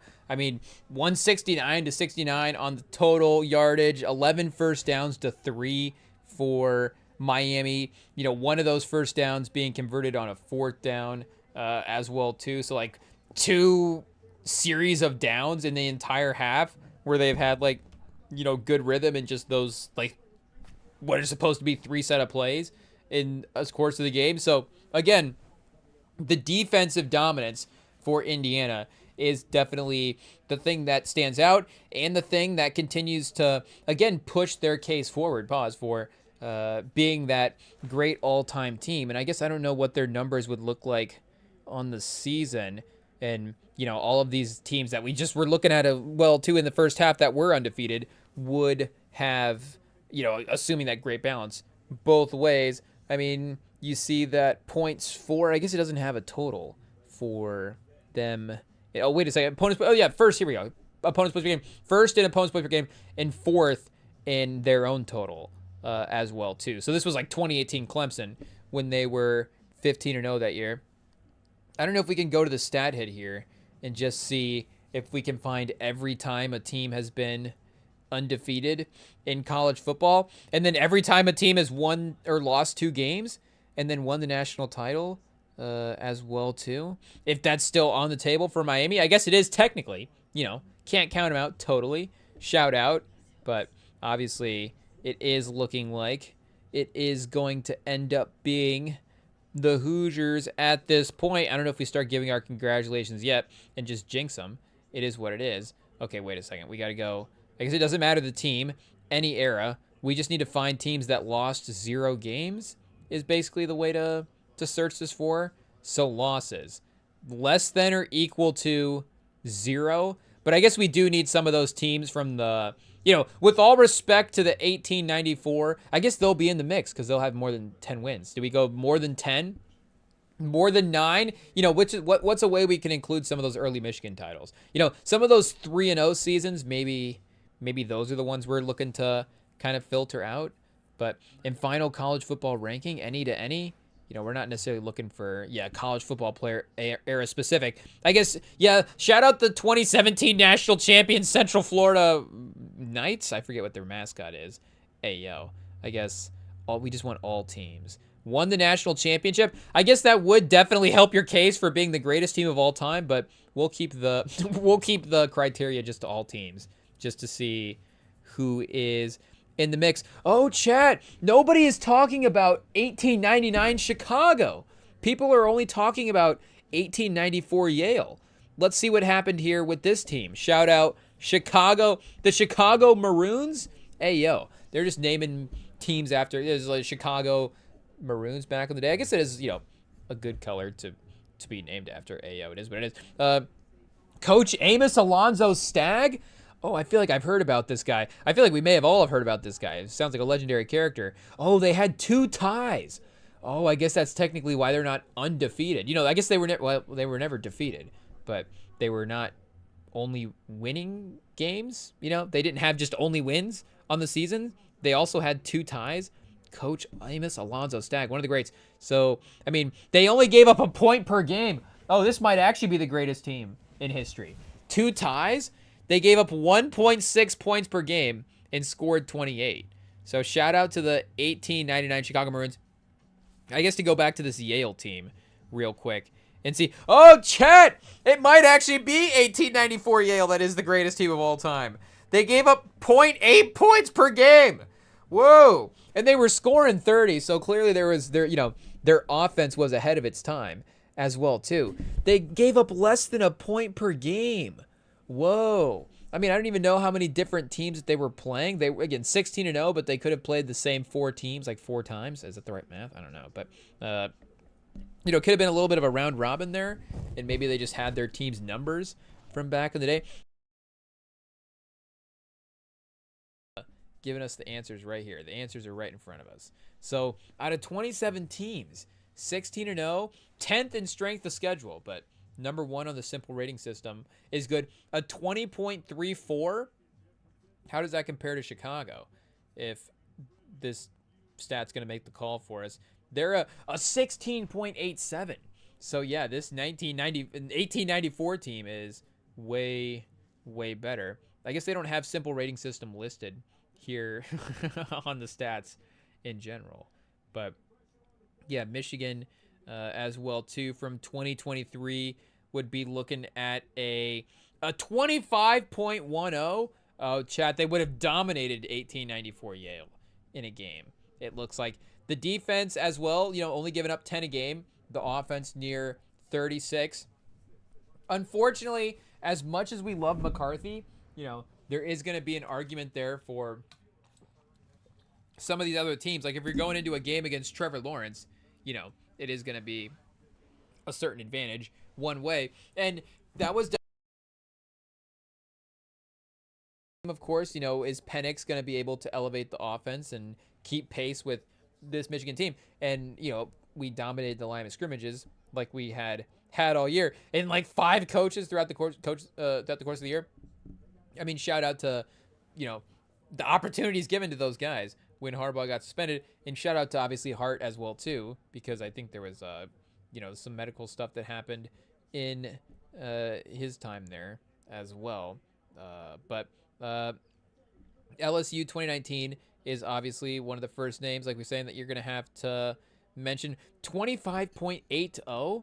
So it'll be interesting to see if anybody matches that. The defense, I guess, on the numbers on the per game basis was giving up 20 a game. But again, their offense was scoring 50 points a game. So if we were going point differential for the team, obviously maybe the most. And well, I guess Michigan was what, like 25-ish? Yeah, 25 and a half points per game. And, LSU's at 24. So regardless, again, the separation is still the same.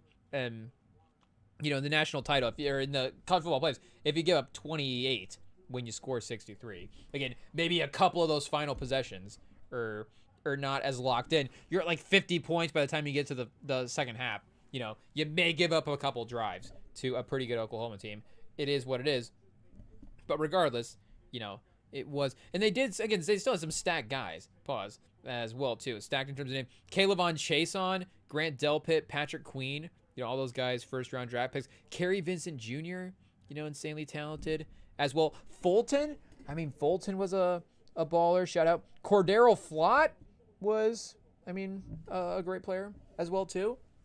So there's definitely some name value here, even though, again, maybe they haven't quite accrued the NFL careers themselves. But Queen, has been multiple-time Pro Bowler. I don't know if he's been an All-Pro guy quite, but definitely been in the mix. If been close as well. The Winston, Florida State teams, of course, going undefeated. Pennsylvania, if we're going back to the 1800s, were 15-0. Also giving up 1.3 points a game while scoring 30. George Washington Woodruff was their coach. Hey, yo, did we get a game where it was Amos Alonzo Stagg versus George Washington Woodruff? How is that not a 30 for 30? There's got to be a national title in here that is crazy. Probably no footage of that game. Might make it a little bit difficult for a documentary. Hey, maybe the 30 for 30 audio podcast like series. They do something on the 1890s for college football. An era of dominance like we've never seen from some of these teams stepping up and being great. Florida State in 2013. And they do, of course, also, we're saying Jameis Winston. But if I'm not mistaken, they also had a superstar on defense as well, too. That was, I guess I don't know. I guess Winston won the Heisman. But, yeah, Jalen Ramsey was on this team. LaMarcus Joyner and Jalen Ramsey both. So, obviously, the defense was legit as well, too. I guess total, number 1 overall defense that year. Second in offense. This Florida State team is a sleeper. We might have to go back and throw on the tape and and watch him play. And again, Jimbo, is he a little in that Ed Ogeron tier of guys where again he just kind of had this team like ascend up and be an awesome team, and obviously had some legacy stuff carry over because of that. They also had Jake Coker on the roster as well. Hey yo, but Devontae Freeman as the running back, Calvin Benjamin, the receiver. I mean, dominant receiver, one-on-one. Carlos Williams, Carlos Williams was a baller. 8 yards a carry that year on 91 carries. Him and Freeman both almost at, I guess he was at 730. I guess almost 100 carries on the year. And then Wilder at 81. I mean, their offense was running so many plays. Hey yo, how many passes did Winston? So 384.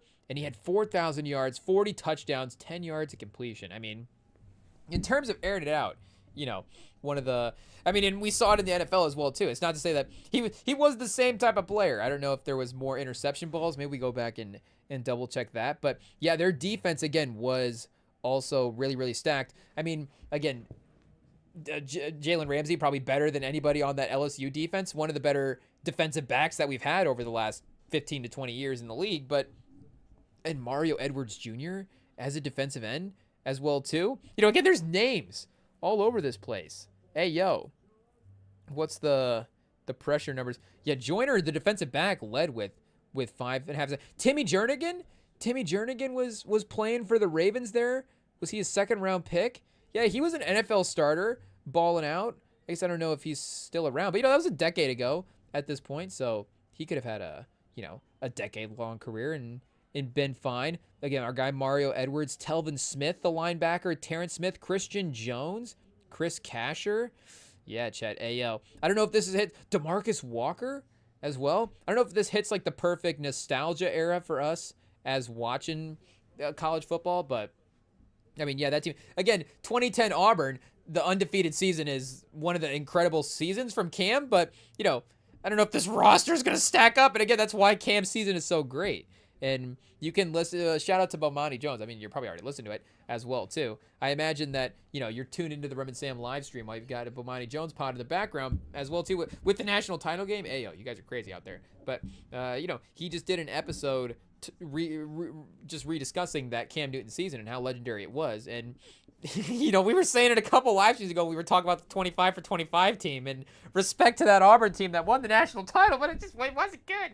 It is what it is. I mean, it played really well, but that's again disrespectful as well too to a lot of the guys on the team. Again, they were good enough to obviously win a national title with Cam Newton, but Cam Newton just dominating on the with the run game and the obviously when he needed to pass was awesome. It was not when they needed to, but again when with the way that their offense was running when they needed to go that way, obviously AO. You've got Cam Newton as well. And Cam Newton made a tackle.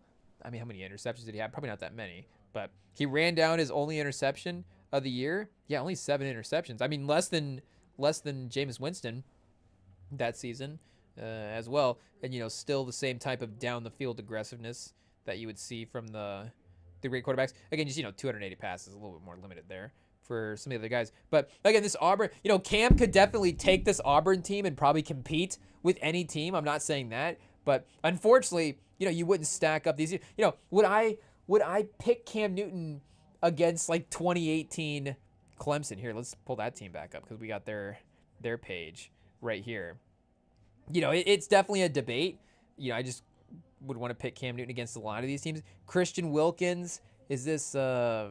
I was gonna say we got T. Higgins and Justin Ross on defense. That doesn't make sense. But we've got Simmons. This is Isaiah Simmons, Kendall Joseph, AJ Terrell has been a really really really productive NFL corner. Got to give him credit there. Kevon Wallace, shout out. Austin Bryant, Dexter Lawrence. I mean the defensive line of course was obviously crazy.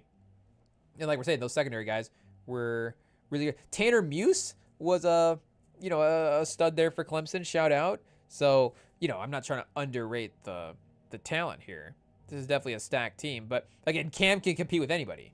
So he might be able to carry that Auburn team pretty successfully.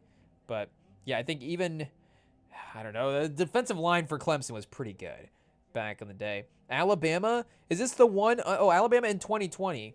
and 2009 were undefeated.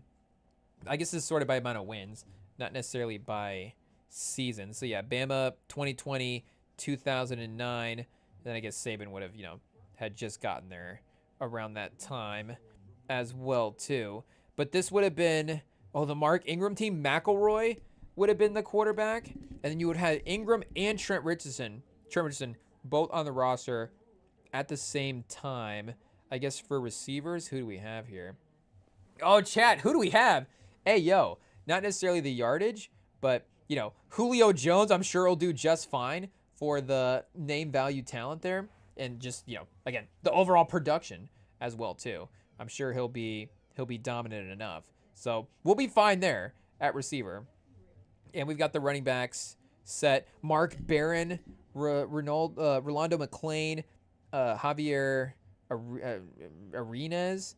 We've got Kareem Jackson on defense. Marcel Darius on the defensive line. Shout out. Dante Hightower is on this defense as well, too. Maybe not playing as much, but still there. Courtney Upshaw. So, obviously these Bama defenses were all stacked back in the day. Dre Kirkpatrick. But McElroy, again, the run game, the physical dominance, you're going to have Julio Jones as a matchup nightmare for any cornerback on this list. Ingram with 20 touchdowns on the season, though, was, obviously crazy. And, again, was good enough for them to win the national title. Wait, 2020 wouldn't have been the Derrick Henry team. So what game did they lose with Derrick Henry? Was that like one of the LSU games or something like that? 13-0 in 2020. Oh, the Mac Jones team. That's right. Mac Jones, and this is an interesting one for the NFL name value as well, too. The receiving core was crazy. Was this, Waddle. Was this Jamison Williams? But, yeah, Waddle was there. Waddle with 28 for 591. Devontae Smith. And then here, let's sort. Remember the class. Mechie, Waddle, Smith. Here, maybe it was it the year before? I guess, you use Smith and Waddle is pretty crazy. But, Judy. Judy was the other guy in the picture of the room that I'm thinking about. And Ruggs. There we go. That's the photo that we're thinking of. Smith, Ruggs, Judy, Waddle, and yeah, I guess Najee Harris at running back as well too. Which again, is just stacked. And you're fine when you still have two of those guys leave and you have the best receiving core in the nation. Again, it just shows you how good the receiving core was before. Brian Robinson Jr., a sneaky 483 yards at the running back spot. But again, they had Najee Harris as well too. Jace McClellan. So you go, a couple deep, pause, at running back. I think maybe the defense, again, the overall name value, legendary status for some of these guys, but maybe it's just time spent because Surtain's arguably best defensive player in the league on a given day. Will Anderson's right there as well too. Between those two guys, that's a pretty good top end defense. I don't know if they have the Josh Jobe, though. You got to give him his respect. Shout out. Hey, Jordan Battle. These are all studs for sure. But Brian Branch, Brian Branch, obviously pretty good in the NFL. If we're just going NFL talent, Christopher Allen led his team in sacks, so you know that he's going to be good in college. I don't know if he's quite had the sacks in the NFL. And speaking of, did the defensive line just get to Mendoza? Hey, we got the second half back. We're not paying attention. We're already comparing this Indiana team to some of the greats. And meanwhile, Ruben Baines over here getting sacks. I don't think that was Bain that time, but somebody off the blitz was able to sneak through there and get the pressure. Shout out. That's our breakdown of the sack. It is what it is. Brady would be proud of our analysis. So they go with the run on third down. Do we just go Brady analysis for the other guy? Oh! Whoa! Shout out. It's that out of that Romo playbook. Romo is fun. I was going back and rewatching some of the Bills Chiefs highlights, as you do during the playoffs. You got to go back and relive one of the great playoff games.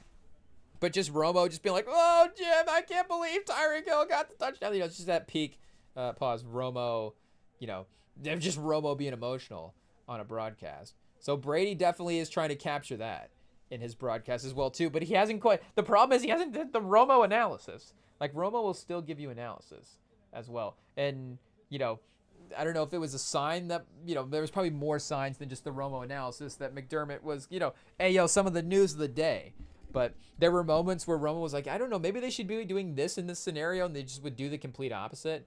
It's like, okay, again, I'm not saying Romo's going to be right every time, but if the TV guy is like, maybe the NFL team should be doing this and they're always doing the opposite thing, maybe there's going to be a switch up at the coaching job, and we'll see who the Bills have in 26 is basically going to be the question. Is Cignetti going to go to the Bills? I don't know. Maybe Tomlin goes to the Bills as well, too. I know he said he wanted to take 2026 off, but if you can coach Josh Allen in 2026, I mean, that would solve all your quarterback problems right there. That would be kind of a terrifying combo. Vrabel and Drake May, Josh Allen and Mike Tomlin. Hey, yo, the AFC East. Stack it up. Aaron Glenn and, well, I guess unfortunately they wouldn't get Mendoza. They'd have to trade up. We'll see. If Ruben Bain is able to win this game for Miami, can he get the number 1 pick? He breaks through there and gets in, pause. He was rushing toward, I was going to say gets in Mendoza's face. He was rushing toward Mendoza on that pass, and I don't know if he caused it to be off, but you got Mendoza having to roll out there a little bit. I don't know. We get to see Mendoza, thrown on the run. I don't know if that's going to be an issue. Again, you do have, I think, a fairness in those comparisons that we're hearing about in the draft stuff, again, with guys like Matt Ryan and Kirk Cousins, where there is a speed to which the offense is going to operate, where you're going to make up for maybe the lack of mobility. And, again, the processing and the quickness of the throws is going to be what's going to be able to be productive there. And, if you still have the blocking as well, too, you're going to be able to obviously get down the field, but maybe having to structure some of the stuff around the scrambling. But he's been moving around a little bit. Speaking of Bain, though, he does chase him down on 3rd down there. So a couple of opportunities. Again, Indiana could have made it interesting with getting the first possession there to start the half, but at least the Miami defense is keeping them in the game. And, once again, obviously we were saying, is the offense going to be able to keep pace? And it's been more like, we've also been saying the Indiana defense. But this Miami defensive line has absolutely proven how great they have been, and Bain as well, too. Again, this Indiana offensive line is MVP. It's got some MVPs on it, and they've been able to get pressure and make life difficult for Mendoza. And I was thinking about that before the game. I was like, how good would Bain have to be in this game? Or, how would Mendoza have to look like the other way? You get Tony on the kick return.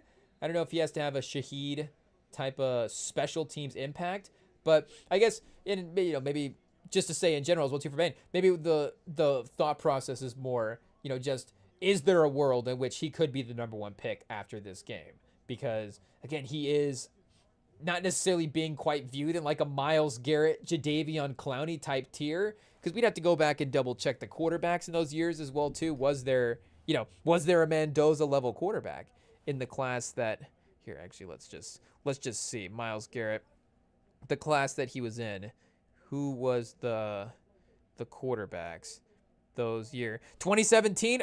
Chat. Maybe some good quarterbacks in this class. You're not going to regret picking Myles Garrett. Imagine. Wait, was this the Josh Allen class? Imagine. I know that this has probably been hashed out, but it's like, would you rather have Myles Garrett or Josh Allen? The one spot where it's like, hey, yo, you'd rather. Oh, and Mahomes. Chad, this is Mahomes draft. Oh, imagine. Trubisky was closer to being picked by the Browns probably than Mahomes at the time. And that was, I think, by the NFL community as well, too. Not even just, silly Browns. They almost took Trubisky. Like, everybody was like, Trubisky's the guy. So, or Watson as well, too. Mahomes is not like the consensus number 1 pick and would not have been the number 1 overall pick as well, too. That would have been really aggressive. I mean, it would have been an all-time pick. I mean, it would have been the anti-Browns for them to be like, let's just absolutely just scout this guy out and take this guy 20 spots too high, but he's going to be, the greatest quarterback of the decade. So a little bit of a miss there, but I mean, again, you get Myles Garrett. So literally the decade. And unfortunately, the next Brady was in the class. Christian McCaffrey as well too has been productive, but yeah, I think Mahomes is probably the one that you're thinking about. And again, are we even going to sit here and say, well, there was a time when you would take Mahomes already at 36,000 pass yards? Hey, yo. I mean, it would have been what, year 9 at this point, but still, obviously putting up crazy numbers there. I guess the rest of the class is, a little bit farther behind with Watson, Trubisky, CJ Beathard, and Joshua Dobbs, Deshaun Kaiser, and Nathan Peterman. I mean, and again, Watson was cooking there for a couple of years. But with the way that the Watson thing has played out, Mahomes has literally saved this from being one of the worst quarterback classes of all time. With all due respect, hey, yo. And, there was nobody taken in the second round as well, too. But Beathard, Dobbs, Kaiser, and Peterson, and Davis Webbs. I mean, Beathard's like, okay. Dobbs, I guess, has been around for a while. But Kaiser, Peterman, and Davis Webb in the same draft class, and Trubisky, is pretty iconic. And just the fact that I guess the way that the Watson thing fell apart, the way that it did, that it's like, okay, you do have another talented guy in this class, and then it's just also all goes to, you know what, at the end of the day, AO, shout out. But I guess we're not, who knows what to say. But, just keep on trying over there, Deshaun Watson. AO, the Instagram post seems like everybody's happy. But, Mahomes, if you're Cleveland, unfortunately, it's probably a no-brainer. You probably go back and just make that move 100 times out of 100. It is what it is. I guess so. Maybe that's proof right there that you just have to take Mendoza. But again, does Mendoza have to be Mahomes? I guess we have to look up Clowney here as well too. How many guys? Maybe the question is just how many quarterbacks in the league would we rather have? Or we could just do that exercise as well too. And again, that is Ruben Bain, Myles Garrett. Again, we're comparing Mendoza to, does he have to be these other guys? But if Bain is more, what do you say, Trey Hendrickson? I don't know. Again, I'm not trying to disrespect any other guys out there as well too, because at some point it's like you get to a certain level of impact. It's like, you're impacting the game. Oh, Fletcher, Chet! Fletcher down the sideline! Miami cuts it to 3. Well, they cut it to 4. They missed a kick early, so we can't assume. But hey, that's 2 field goals right there. So shout out Mark Fletcher with the 2 field goal, the 57-yard double field goal run, as they call it when you miss field goals, when you have Miami's kicker. But they're back in the game. Shout out. They needed, again, a game-breaking play like that. Like we're saying, their offense was not going to be able to, technically move the ball down the field. I guess that does count as moving the ball down the field, but that's just Fletcher just, making a great play. Great job on just the whole scheme there, because it was, not like him, not taken away from the run. Wasn't like a, beast mode, break 7 tackles. He did run through some contact there, but just great execution all the way around, and they do make the kick. So 7-10 here. Shout out. We've got a game. Miami's covering, and also Miami's not point shaving. I don't know if that's the new concern now in just every game, but Miami's not point shaving. Oh yeah, Chad. Ayo, great block. Right to the outside. The receiver as well too. It wasn't Pons. They ran away from our guy Pons. So 5'9", but they're running plays to the opposite side of the field. But there we go. Fletcher. Oh, Chad, the camera work. It's cinematic. Hey, yo, the sideline camera. Iconic stuff. I don't know if we need Fletcher to win. We need Miami to win this game just for that. But, and speaking of sideline camera, we need Miami to pick up the pace here so we can get Michael Irvin on the screen. Hey, yo. I mean, they had him out literally at the coin toss as an honorary captain. I don't know if they've done honorary captains for this playoffs. We have to go back and rewatch the coin tosses, but I don't think they have. And they let Indiana have one as well too. But I think it was just like, okay, Indiana, you get an honorary captain because we want to see Michael Irvin out on the sideline. We want to see Michael Irvin out there for the coin toss. So he was, and we've seen him obviously, go crazy with some Gatorade coolers and just be a crazy presence on the sideline. So we need some more Michael Irvin screen time. Shout out. Honestly, if we're rooting for anything, I guess again, the U's had so many cool players, so it's a great university to, I guess, just cheer for in that type of sense. Just the legacy of all those guys to think about, but also just as a fan, if there's another fan we want to see win the title this year, it's like, okay, Michael Irvin as a fan, I guess, gets to, is his fandom as one person is so intense for the team that it almost outweighs the entire Indiana fan base. Like, it's kind of true. And, again, the Indiana fans have been great. They literally have taken over the home crowd as their team tries to break through in this historic way. But Michael Irvin is so passionate as a Hurricanes fan that it's just undeniable. It's like that guy, you need to see that guy win a title as a fan. He's won a title as a player, but again, that's a different experience, and an experience that, hey, yo, I'm sure, you love to have. Hey, yo.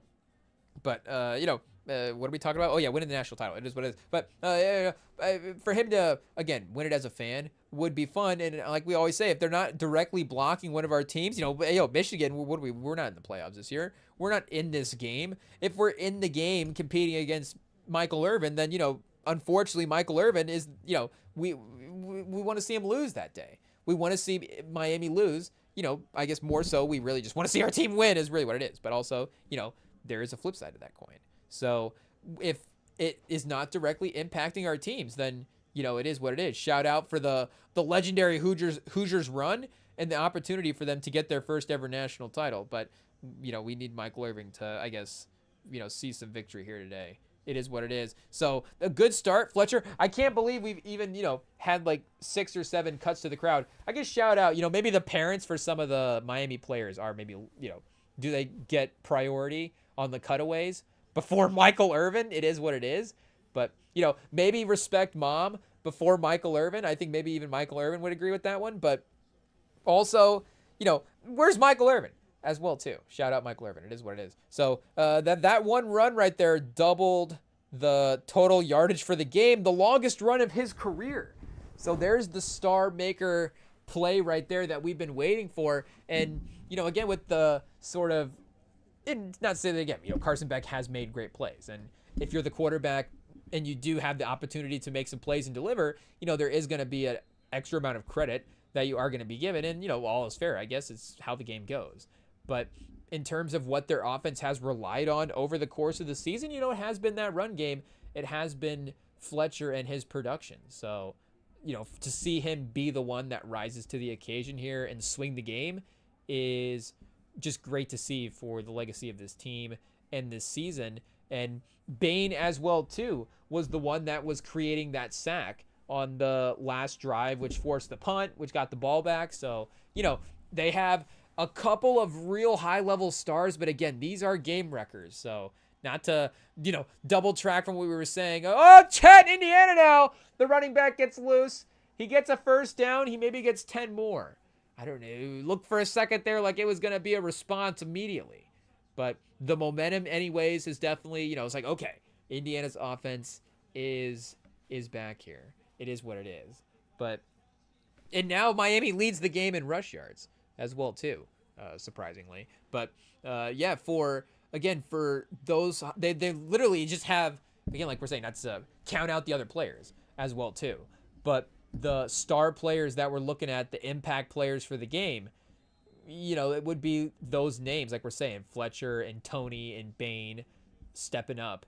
And so far, this third quarter they have, and before that as well too, again, the defense was playing well, but the third quarter has definitely been stamped early by those guys. But 2nd and 5 here for Indiana, good field position as well too after the run. So I'm assuming Mendoza is not feeling a little too rattled at this point. We have them just, committing to the run at this point. And again, like we were saying, the offensive line continuing to try to wear down and maybe just even get moral victories as well too over the Miami defensive line. Because, then I guess if you're not holding up in pass protection, but you are kind of getting some run game going, then obviously, commit to that. Hey, Chad, our research over here for greatest team of all time is getting out of hand. Miami's trying to put a stop to that. It is what it is. Indiana 22-6 since 2024, trying to become a dynasty. It's been, again, a great regular season, and Chad, is that a pick? Is that a catch? Oh, I think it's incomplete. Hey, Surratt juggled it. Pause. The defender had it for a second, and then Surratt maybe got it back, but I think, it ends up being incomplete. Maybe not best case scenario. Oh, Chad, that might be a fumble. That might honestly be a fumble. I guess the defender didn't really have it. Surratt juggled it and then recaught it. And then the defender, the defender went in and knocked it out afterwards. So I guess didn't necessarily make a football move with the pass. And that was 3rd down as well too. So Miami, do they have the momentum here a little bit as well? That was a little bit of a bummer play for Indiana. Again, they did have the big run there, but definitely a good stop by the Miami defense. Miami's offense, 15 yards. Again, ayo. You know, can they put together a drive? And maybe the Miami offensive line is one that we have to underrate. You know, looking at the Tankathon, obviously one of the names that we've just been cruising over time and time again. And I don't know, do we pull up the offensive lineman now and look up what we got going on here? Because, yeah, we've got Francis Moiga as the number 10 overall prospect in the draft, the number 2 overall lineman. So, you know, maybe it, again, just goes to, like, eligibility as well, too. Carter Smith here for Indiana. Like, where's Pat Coogan in the drafting boards? Maybe there's just another thing that we disagree with Tankathon on. Yes, he needs to have some Indiana guys higher, but again, maybe they're just not draft eligible as well, too. But you do have, obviously, a dominant presence here for Miami, and maybe they have some of the other, you know, non-eligible guys as well, too, on some of the other offensive line spots. So maybe their offensive line is something that can actually take over the game as well. And again, if Fletcher is going to step up and make plays, then we'll see if this drive, if they can control the pace. And the fact that they've, again, been able to keep it close and still able to run the football, not letting Indiana get out of control there with the way the possessions were starting to line up. So, hey, maybe our Ruben Bain takes will still be have a chance to be accurate. I don't know. Do we have to bring up 2017 UCF? Yeah, the UCF Knights. Scott Frost as a potential national championship team. Shout out Mackenzie Milton, of course. Great career. Gabe Davis. I mean, if you have Mackenzie Milton and Gabe Davis, you know, you've got obviously some ballers. Oh, and Shaquem Griffin. Did they have Shaquille as well on this team? I don't know. But, yeah, some stars all throughout. So, yeah, maybe they would be able to keep up with some of these teams, but I don't know if we would be able to. I think we would still probably pick 2026 Indiana, 2025 Indiana over 2017 UCF, with all due respect. Maybe it's closer than you think. Like 2009 Boise State. Hey, yo, you know, we hate to just write them off right away. Is that a Kellen Moore team? You know, was that the Fiesta Bowl team, that 2009 game? So, you know, again, they're legendary. That Oklahoma team was pretty good. Whittingham in 2008 going 13-0. Brian Johnson at quarterback. Davis, who's at running back? Oh, Matt Asiata at running back? Hey, yo, shout out waiver wire legend Matt Asiata. I don't know if he's the champion of the leader of the run game of the best team of all time, but 13-0, you know, maybe a little bit in the conversation to be brought up. Greg Newman on the defensive line. Paul Kruger. Koa Misa. Sylvester Stallone? No, Stevenson Sylvester is a linebacker. Okay. I'm getting a little bit confused there on the names. But hey, you know, shout out, they're in consideration for sure. I guess we would have to maybe start going back to some of the other Miami teams. And it really, I think, would be which historical Miami team would you rather see against this Indiana team? It may be brutal the other way as well, too. Like Mendoza versus Ed Reed. How many times would Ed Reed get an interception on Mendoza? That's at least 3, I would imagine.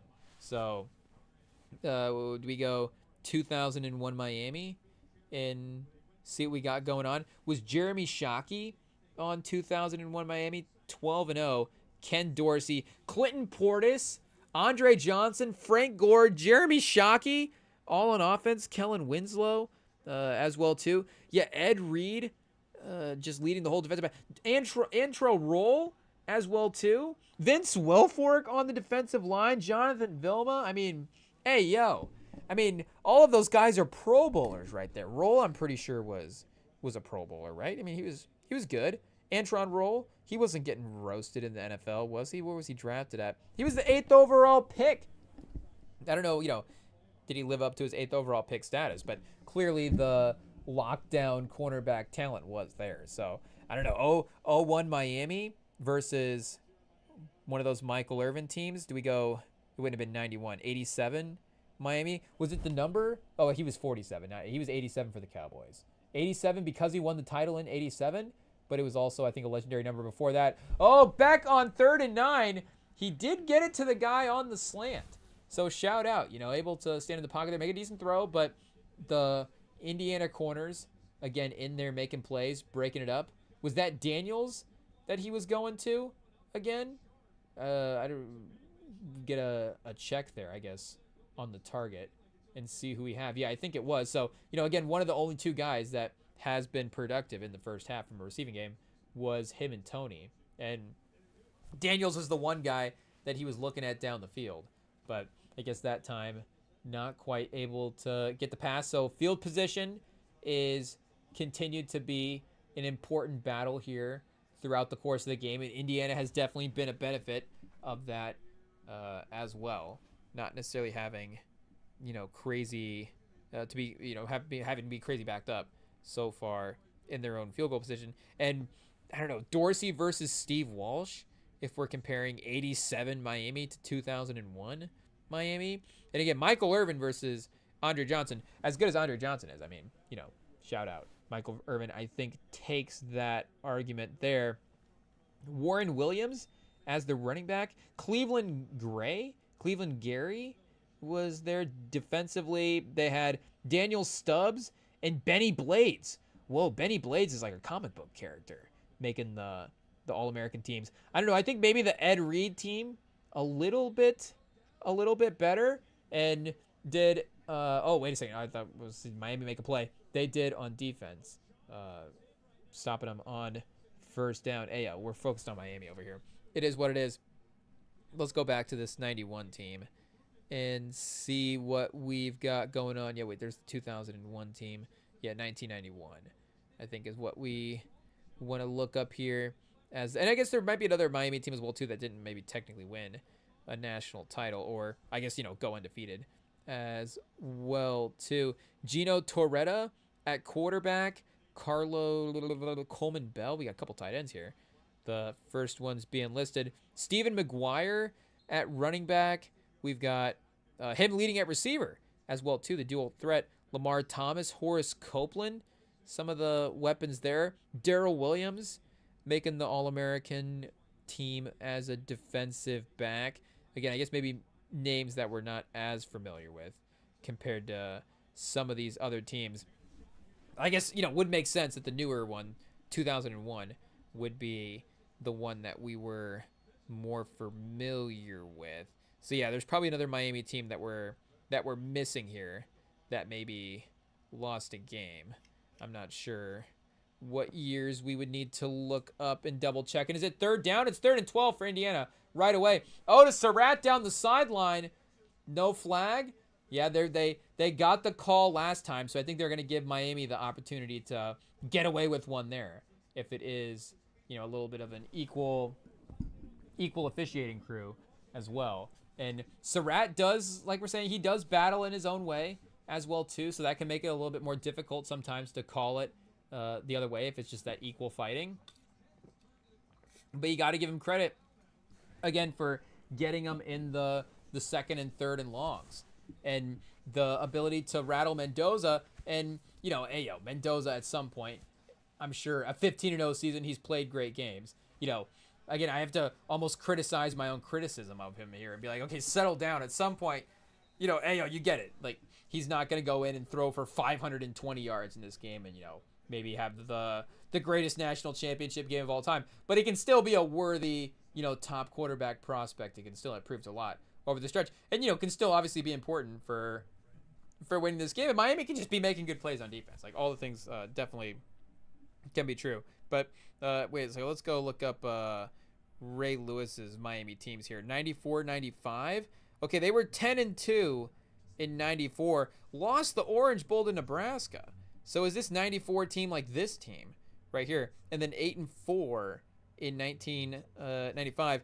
Ryan Clement at quarterback. It looks like a couple quarterbacks. Ryan Clement, Ryan Collins, Scott Covington getting some games played as well too. Danielle Ferguson at running back having a great season. You have Ray Lewis, I guess, on defense would be the one name that we're familiar with as well there. So wait, if we go to the 94 team, which was slightly better, 6 in the final AP poll. Frank Costa, 15 touchdowns, 15 picks. Oh, no, I don't know how that compares to Ken Dorsey there. You've got your running game led by James Stewart, the lead in It's a Wonderful Life, and the running back is a little weird there. But at receiver, Also, again, the running back. So they've definitely relied on dual threats over the course of their career, which again is maybe why that 2001 team just stacked all the way around. You get the receiving threats there with Shockey and Andre Johnson as well too. So yeah, I think maybe 2001 Miami is the most stacked team of all time, and then maybe again like I don't know, that Georgia defense, some of those Miami teams. I guess the Georgia defense combined with, I guess we start combining teams, then yeah, we could come up with a more superpowered team.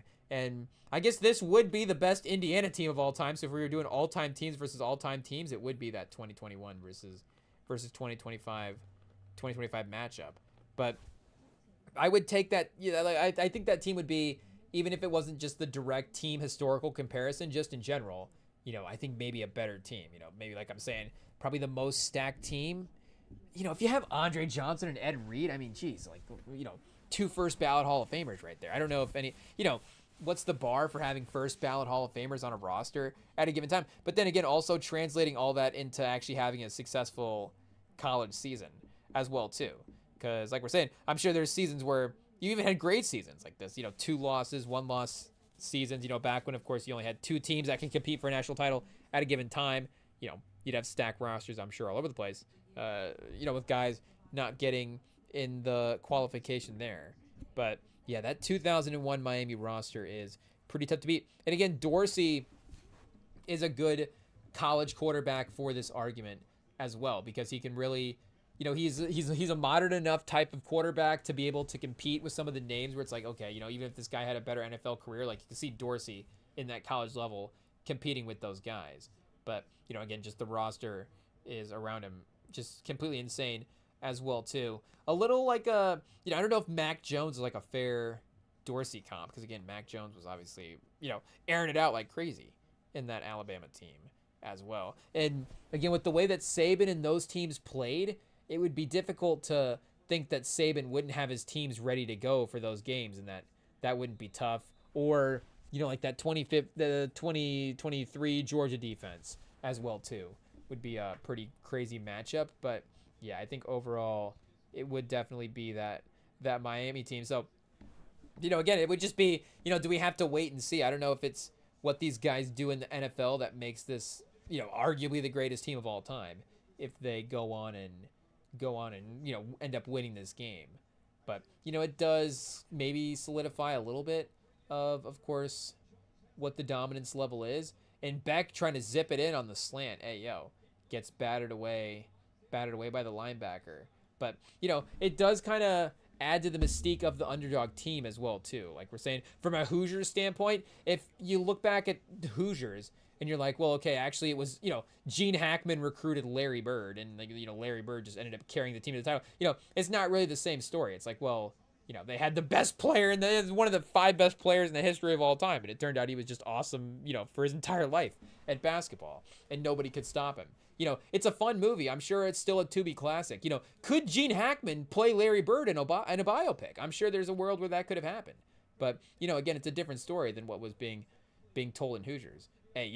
But, from that underdog team attack, or like Miracle as well, too, like Miracle on Ice. If Miracle on Ice, it's just like, well, and then all of a sudden, one guy on the team, it's like there was a guy, a young superstar who we didn't know about, whose name was Wayne Gretzky, and he was the one that's like, okay, well, yeah, obviously the 1980 team should have won the 10. Indiana blocks the punt. Indiana blocks a punt on 4th and 1. They get a touchdown. Oh, the defense, the special teams has been winning them the game tonight outside of the one play. And right there, they may have just taken it back. Oh, chat. They had him backed up. And like we said, field position. Field position has been, an underrated thing that has been hovering over the course of this game.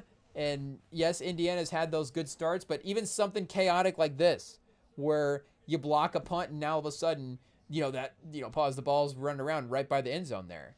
You fall on it, and all of a sudden you got 7 points. So back to being nearly a 10-point lead here if they're able to convert the extra point. Mark Cuban, did he go to Indiana? Is he just on the is he bandwagoning on this team? Do we have to look up Mark Cuban school? I mean, not to say that he can't be an Indiana fan, but I mean, is this why they're good now? All of a sudden, Mark Cuban on whether Kurt Signetti would leave Indiana for NFL. Mark Cuban makes bigger donation to Indiana amid Hoosiers football success. Oh, Chad, he's bulking up for 2027. He's ready to go. He's like, well, let's get the transfer portal going here. I know we got a national title game, but stuff moves fast these days. So yeah, Mark Cuban is bankrolling Indiana's football success. Oh, Chad, everything makes so much more sense now.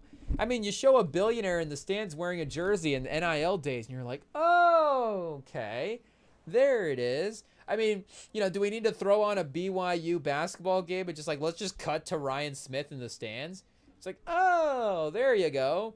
That's why BYU's good all of a sudden. But hey, who's the Miami billionaire paying for this situation? Where's Ishbia for Michigan State as well? Maybe he's focused on other teams as well too. But Cuban, now that Dallas is, I guess, has that been the problem this whole time? Is Cuban was just focused on the Mavericks, and now that Cuban is no longer in Dallas, he's just turned his attention to donate. Is he involved? Is he making moves? I mean, I guess he did draft Doncic. I don't know if we would say that Cuban would be like a, like a Bob Myers talent evaluator type guy. I mean, I guess we'd have to go back and double check like how hands-on he was with all this stuff. Again, Dirk, great move. Luka, great move. But, Dirk carried a team that was an underrated roster. It's not like Cuban has the success of building like, the Spurs dynasty over all these years, or the Presti dynasty as well. The Presti roster, we should say. Not really a dynasty yet, but the impressive team that he's been able to assemble. Beck checks down. Fletcher, I think it's just going to be pass to Fletcher, run to Fletcher every play now for the last quarter and a half. You only have a quarter and a half left for the season, so you might as well just resort to that. It is what it is, but it does work on first down. So second and 2 is like, hey, yo, Miami in a 2nd and 2. Honestly, anybody in a 2nd and 2 in this game is pretty impressive. Fletcher again to the outside, the cut, the move. Indiana's there for the tackle, but is this a Fletcher takeover, chat? Hey, yo, didn't London Fletcher? Did he play for Miami? Which year did London Fletcher go to school? Hey, yo, we're ready for Miami, 2001 Miami to just take the field. It is what it is. We might be watching, what did we say we were going to watch after this? Oh, Scarface? We're going to watch Scarface in the 2001 national title? Hey, yo, where's London Fletcher's player page? Clinton Portis. For some reason, some Washington player from back in the day. I was like, I knew that they had played for Miami. I don't know why we had to make the connection there, but there was definitely one. So maybe London Fletcher didn't go to the U. It is what it is. London Fletcher Hall of Fame? Yeah, chat. Why not? Why not? The man was an absolute legend. Shout out. So let's see here where we have. What's a bio for London Fletcher? What year was he even drafted at? Because he played for quite a while. College, John Carroll? Oh, so he was at a small school. Hey, yo, shout out. Villa Angela St. Joseph was the high school. Hey, yo, just, I guess, exposing that here. Oh, the Pro Football Reference, it is what it is. Yeah, we got John Carroll. College? That's a college, right? Hey, yo, university? What's the status there? IT. Check that out. Uh-oh. We've got too many tabs. We've broken the computer. It is what it is. We've got to close out some of this research. Sorry to all these great teams. And I guess we forgot a little bit about Florida State there. 2013 Florida State is a sleeper, but I think even the offensive firepower, like we're saying, if you just match that, I mean, the defense as well too, Ed Reed versus, Jalen Ramsey. If we're giving Jalen Ramsey credit for being one of the great defensive players of the last 10 years, and it's like, well, let's just go, the last forever and just say Ed Reed's the best of all time, maybe. But I guess Lawrence Taylor. And there, oh, Carson Beck! He finds Daniels down the field. Running free. He was scrambling around. Did he throw back across the field as well, too? Is that a Brady no-no right there? Yeah, going out to his right. You see him with the little pump fake in the pocket. He had a guy. Oh, okay, he scrambled back left and then fired that. He's made a couple of comfortable passes where it was, I don't want to say he was at Stroud level at some point in the, in the playoffs. but there was just a comfortability with him getting into his throws almost, where it just seemed like he wasn't, again, just totally comfortable at times. And today he has been able to, step cleanly into some of this stuff. The screen that time, getting a little risky. What just happened? Did he throw it off the ground? Hey, yo. Was that incomplete? I guess right there we go. There's a bad pass. Right there. Right on target. Right on cue. It is what it is. The only thing on target was throwing a bad pass at the right time. Hey, yo, I don't know if that made sense. We might have to workshop that line. It is what it is. So, yeah, London Fletcher, I guess, did not go to Miami, unfortunately. Did he play for the Dolphins at all? No, he played for Buffalo. Oh, I guess he didn't play for Washington the whole time? Hey, yo.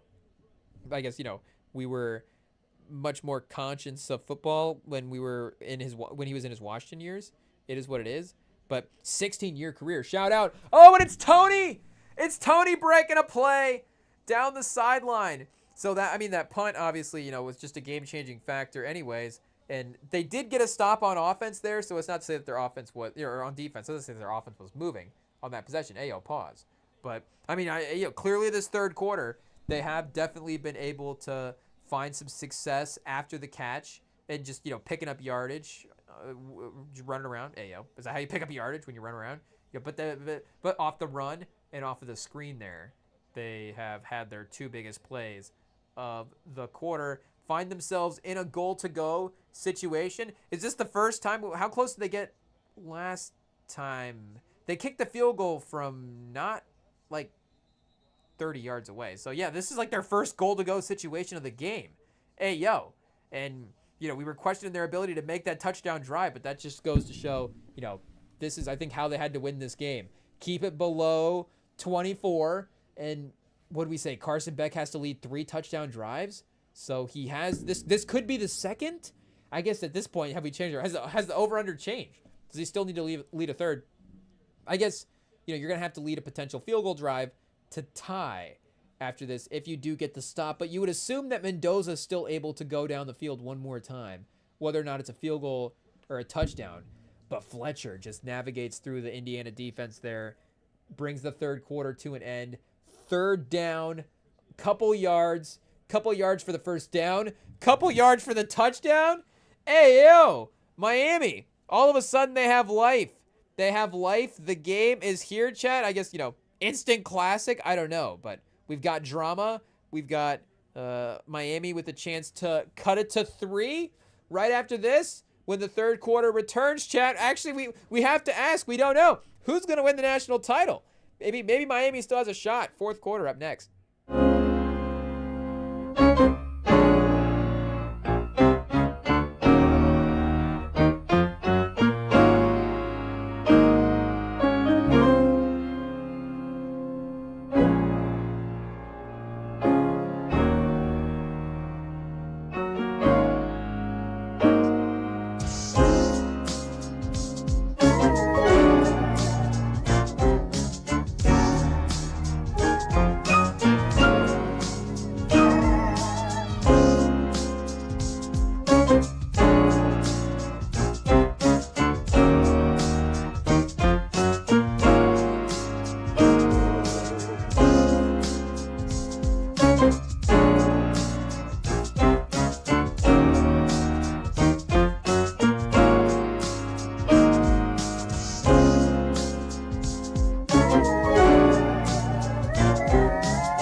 Testing 1, 2. Okay, there we are. Like I said, I just did a stat check, and they don't have the, I guess we just have the team stats here. But if we go player stats, I had to do a double take looking at the quarterback production. Because again, we got the fourth quarter here. We got the time to separate and see who is the legends and who is not. But, I mean, hey, yo, we can stare at it closely. But Carson Beck, 12 for 20 for 115 yards. And Mendoza, 12 for 20 for 116 yards. I mean, they've been basically the same quarterback for today. And with the last couple of throws that Carson Beck has made to get them down the field here, again, the Indiana team has scored off of a missed punt. Fletcher jukes to the right and slides into the end zone. The MVP in waiting if Miami is somehow able to pull this off. Mark Fletcher has a chance to become a national hero. Well, national hero, but, a legend, chat. A legend. A chance to take over a national title game, to bring the University of Miami back if they're able to close this out. And again, Beck with a couple of big throws to get him down the field. Is that equal to what Mendoza's been able to? Mendoza's produced 10 points. Carson Beck has now produced 14. The missed punt is the block punt is the difference in the game, and the Indiana defense, like we're saying, that special teams, we got to give them all credit. But now it has all of a sudden become the offensive line of of Miami that has flipped the game. The run game being the dominant factor, and Carson Beck equaling what Mendoza has done through 3 quarters. Again, given the entire circumstances of the defenses and all, again, it's just Carson Beck has now stepped up. That 3rd and 6 throw that they're replaying here was a really great throw. And yeah, the throw right after that. Well, here, that's the screen pass to Tony. Was it the throw before that, or was there one that was incomplete? A couple of incompletes as well too that Daniels had. But yeah, Beck with a huge drive there, and second half clutchness again. So I know that we're gonna continue to probably be hesitant from an overall NFL standpoint. Like, are the Steelers gonna give Carson Beck? Is he gonna turn the Steelers around if they draft him in the first round? Or, that's a little later in the first round, but would he even go to the Jets as the number 2 overall pick? Like, are you ready to just have him go in there with a circumstance where there's really, again, with all due respect to everybody involved, there's just not a lot going on surrounding a young quarterback taking over that team? Is that the type of situation you trust him to, just be in right away to start his NFL career?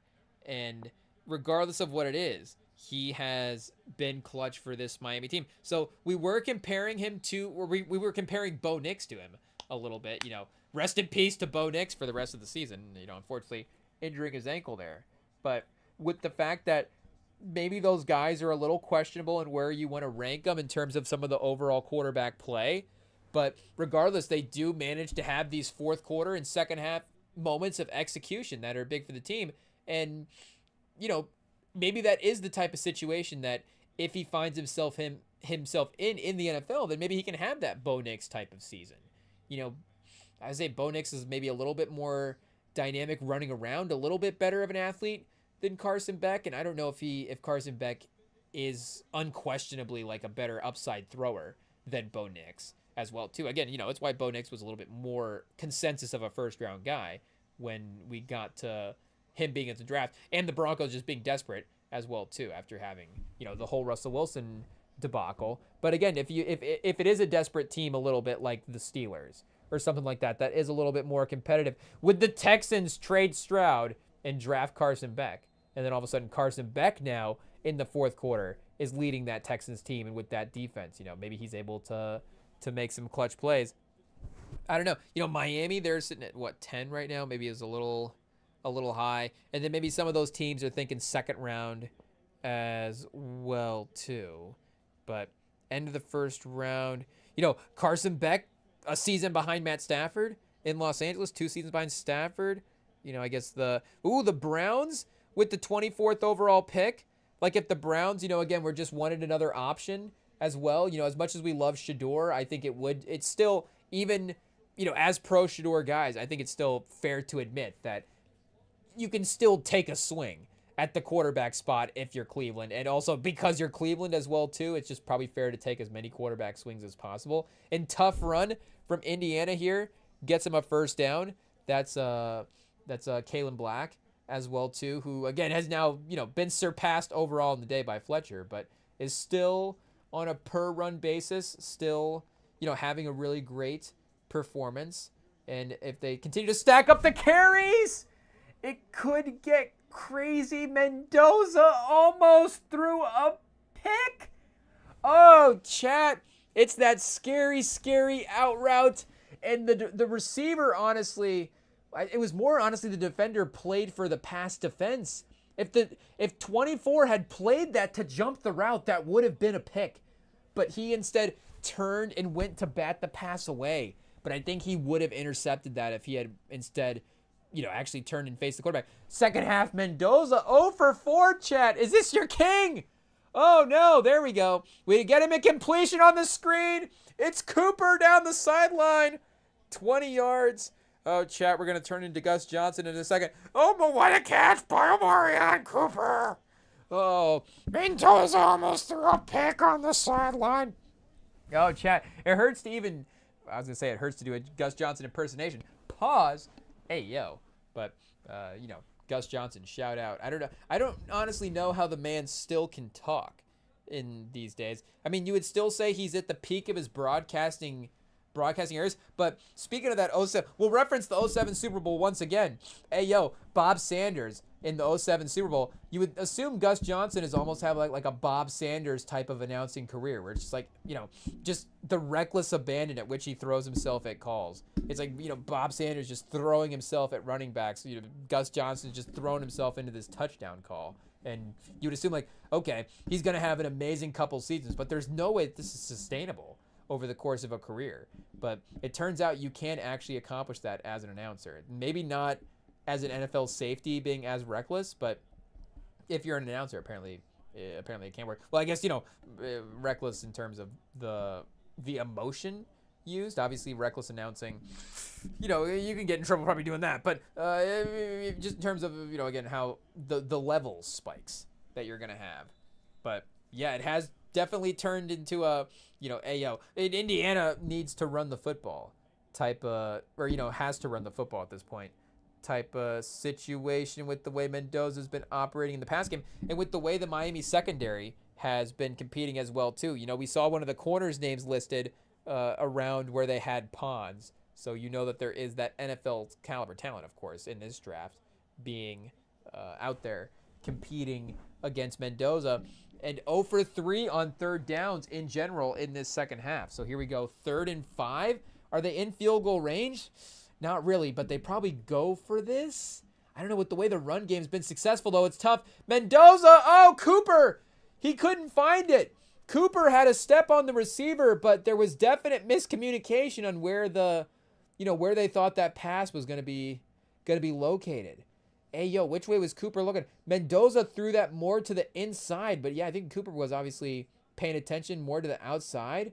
Oh, he just didn't time it right. And Mendoza, again, he did that earlier on the touchdown where it feels like that should be a little bit more of a moon ball, and he threw that lower and more to the inside. I mean, again, that would have been a touchdown regardless if he just zips that right in that window.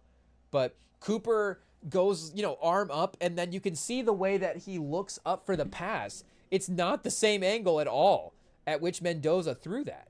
So, you got to, again, trust, I guess, Mendoza's talent being the Heisman winner on the season, but still a couple of opportunities. And both of those were on the right side of the field as well, too. I don't know if that means anything, but a couple of opportunities there where it just seems like the flight path on the passes has not been calibrated to what the receivers have needed as well, too, which, going back to Stroud's evaluations was one of the things that really stood out about him as a quarterback was when, obviously, I guess when anybody's accurate, but just where he wanted to throw all of his passes, the placement and where he was attempting to throw the passes, where it was really, really, really top notch, which again is why it's crazy that we've had such an interesting turn of events of his career in what we've seen, where there is just an overall recklessness and carelessness in just the decision making, again, just being at a totally different spot at this point as well, too. But yeah, Mendoza, who's been so accurate on some of those deep passes and the back shoulders and stuff, and some of the more difficult throws that you would have to make for a quarterback is, been a little interesting here in this game. Again, still not terrible numbers. And it's always been, the ground game. And you go look at his box scores in the season. I don't even know if he's, I guess at this point with the playoffs and stuff, he's probably over the 3,000 yard mark. But when he won the Heisman, he was still sitting at like 2,800 yards for the year. So again, it is a manageable, I guess, amount of passing yards that was being accumulated there over the course of the year. But just the overall command of the offense and all that stuff. And him hitting those throws in fourth quarters and in big third downs. Like the Oregon game was the perfect example of that, where he was just so good at the end of the game and clutch, exactly when they needed him to be. And still definitely has the opportunity to be here as well, too. Again, there is 11 minutes left in this half. And this is, still a fourth down that if they get here, obviously they can push into field goal range, continue to run some clock down as well. But this is definitely a decision as well, because if you punt, you're flipping the field position again. That was successful in the first half. You basically are questioning, I think at this point, what is the level, again, to which I think you think that their offensive line can dominate your defensive line. And if that run game is going to be a problem here in the fourth quarter, then really what you're doing by going for this fourth down, is keeping the ball out of Fletcher's hands. Hey, yo. Shout out our guy Fletcher. We've been going to the tankathon for all these players, and I know the running backs get disrespected in the draft stuff, all the time. But, I think that we can give him credit if his name is, I guess we don't know what his eligibility is here as well. But I'm assuming that he is, he's not listed. So, I don't know. We've got both Notre Dame running backs, one at 9 and then one at 79. So they're both studs as well, too. Jadarian Price is definitely very, very talented. Mendoza, to 80. Is that Becker down the sideline? It was a little bit behind, a little bit underthrown, but Becker adjusts.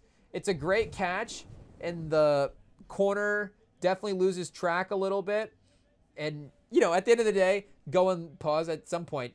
That low angle is actually going to be the way to operate. So I think that was the right move there, kind of falling down in bounds, is able to work out there as well too, more so than maybe like outstretch, kind of tiptoe type of situation. But inside the red zone now, the run game powers forward, falling forward for like an extra 1.5 yards there between the three Miami defenders. So you wonder if you can just almost, just go straight run game here as well too. I imagine that 2nd and 5, this smells a little bit like a pass if you go for a fade for the end zone. But in Surratt, again, all these guys can win these one-on-one situations. But the run game has been 4 to 5 yards consistent at this point, and they've got a heavy set. I think I would just stick to that. And, again, Mendoza, not to say that you don't trust him, but just go with what works. I guess that's the risk of it, is now you go in kind of third and a longer 4 as well. I don't know, 3rd and 5, that was really more like a 3rd and 6. And then, they're probably going to be 3rd and 4.5 here. So now you probably are going to have to throw on 3rd down. But also in field goal range as well, too, you're going to force Miami to score a touchdown to take the lead if you do end up making the kick, which, again, up until the third quarter here, we haven't really seen them drive the length of the field. So you do... you would still have to trust your defense for one more drive, I would assume, to get a stop. But Mendoza dropping back, pump fakes. He fires it over the head of the receiver. I don't know if he really had anybody there, and it did look like there was a little clutter in the middle of the field. So our guy Shanahan, the play calling, is it back in the fourth quarter here? He was going for 7 and 24, getting a little grabby. That's for sure. The pass was, I think, over. Is it going to be uncatchable? Because it was almost back over the defender as well, too, going for the end zone view. Signetti, does he just take another timeout? I thought he just saw him signal for another timeout. He did. 4th and 5, 14 seconds left on the clock. Is he going to make a decision here? Does he want to go for this?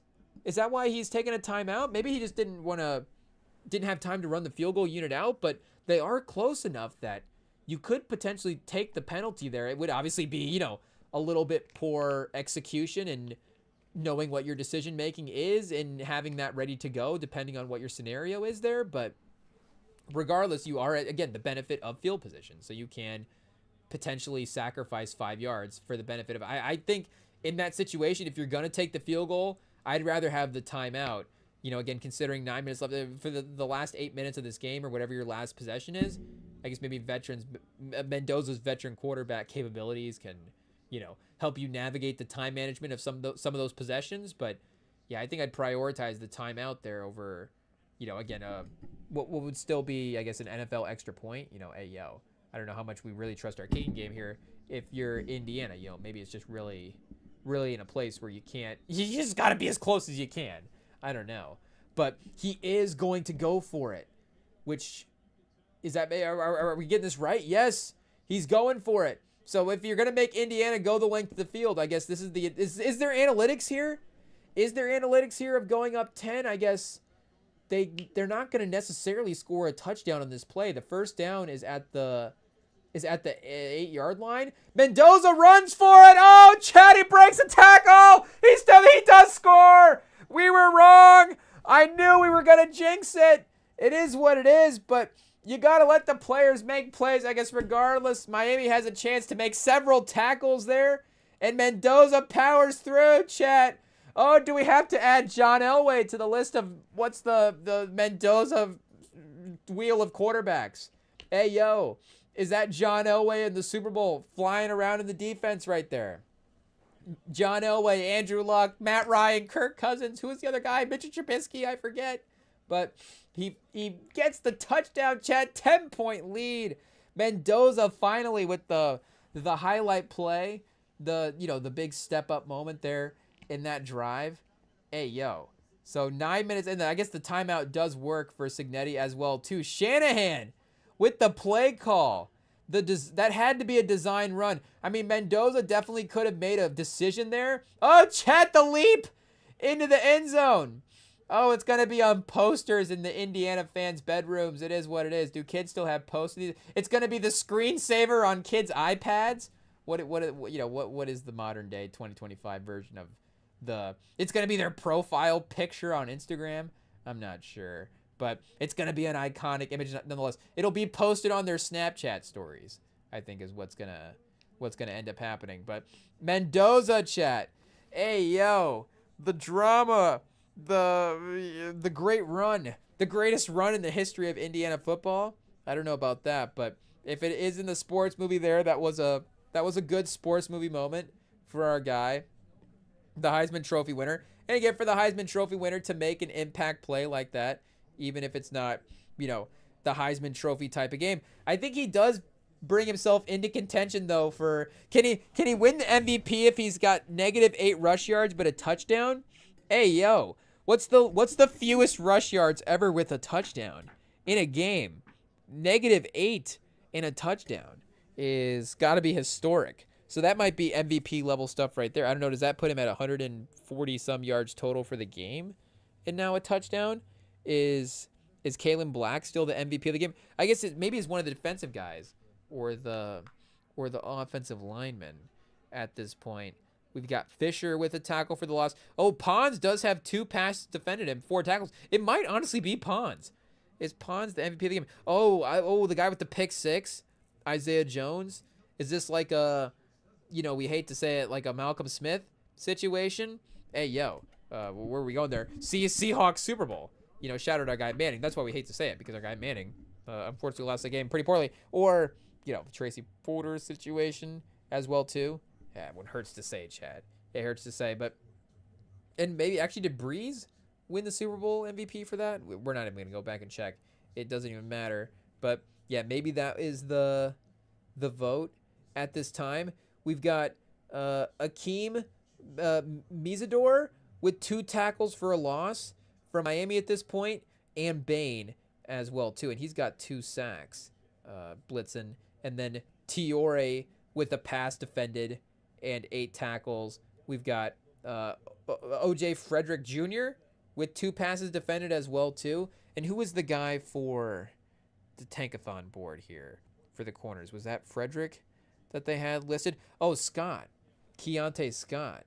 So he is not even listed on the box score at this point. Is he healthy, or are they just not throwing to him? Maybe that is the case. He might be out, honestly. Let's see what is going on here. Scouting report? Okay, no, we've got a scouting report. I guess we'll just pay attention and see where he's at. What number is he at? They don't have his. Do they have his number here on the Tankathon, on his player profile? Let's see what's going on. Let's do a little investigating here. He does also have 5 sacks as well too. Number 0. Okay, we got to pay attention to number 0. Oh, he's returning the kick right now, or a number 0. You know, it's college. It could be a couple different players, but I imagine defensive back. It looks like a short last name. Scott. So yeah, it could be our guy. I think we found a suspect. It is what it is. Hey yo. But for the highest cornerback listed on the board for Tankathon for Miami is what we are talking about. Oh, there he is. Okay, yeah. So he's got 2 tackles as well too. Hey yo, we're just missing it on the second screen. How many? Does he have any passes defended at all here? None so far. So, again, that just could be them throwing in his direction as well, too. Definitely seems like they have been, targeting the other guys, and the physicality has been working out for him at this point. But here we go. Mendoza, he had the Carson Beck. Hey, yo. Carson Beck had the drive last time. Can he do it again? You still have time to potentially run the ball here as well too. 9 minutes left, 3 timeouts. Yeah, 10 points, 2 scores. And I guess, you do have to work quite a bit of the field here. Probably not a great return in that situation for Miami. Our guy Keontae Scott not helping his kick returner status. Maybe the cornerback stuff will work out a little bit better on the next drive for him here. But Beck drops back. He does have time. So again, the Miami offensive line is really locked in at this point. They've given Beck tons of time, and they've dominated it in the run game. So their offense might actually be able to move the football here. Like, Beck was in his own end zone, just hanging out. Like that, yeah. I just saw Dangerous just roll across the closed captioning there. Like, yeah, that was getting sketchy. But the Miami defensive, they held up, and and Fletcher is able to get through a little bit of space there and pick up the first down. Definitely Miami, clogging it up there. Pause, but he is still able to create something, and the offensive line just moving forward the whole time. So, shout out, great drive by Mendoza, and you still, again, can't forget about that blocked punt at in the third quarter. That guy might honestly be the MVP of the game if we're just going for impact plays as well too. I guess, wait, was that interception? Oh, the interception wasn't a touchdown. Was it? Did they have a... Oh, yeah, it was a pick 6 for Miami. So, I mean, Beck has actually outscored Mendoza here. Are we tracking that right for this game? Is Carson Beck now moving up our quarterback draft boards? Is that what we're saying? But just to give credit to the offenses here. Yeah, they had the blocked punt. Oh, they're giving him the block punt as the pick 6. Okay, yeah, so that was a little confused, but I was like, wait a second, we didn't have a pick 6 in this game. That was the Oregon game. But they're listing, well, I guess they're not listing it as a pick 6. They're just listing him with a touchdown. And on the stat sheet that I'm looking at, the touchdowns are listed in a column with passes defended. So I guess I'm just getting confused there by the way I'm reading it. So yeah, he's got the block punt. But I guess either way, we were referring to him as the guy with the MVP as well too. Oh, chat! And who is this? Oh, I guess that's the kick returner, number 0. Is Keontae Scott playing receiver now? Because number 0 just Marion. Who do we got here? Now we have to do another check. Keelan Marion. I guess before the stats update here, he was at 1 reception for 6 yards, and they just hit him for a strike down the field. Oh, Chad, is that our guy Pons?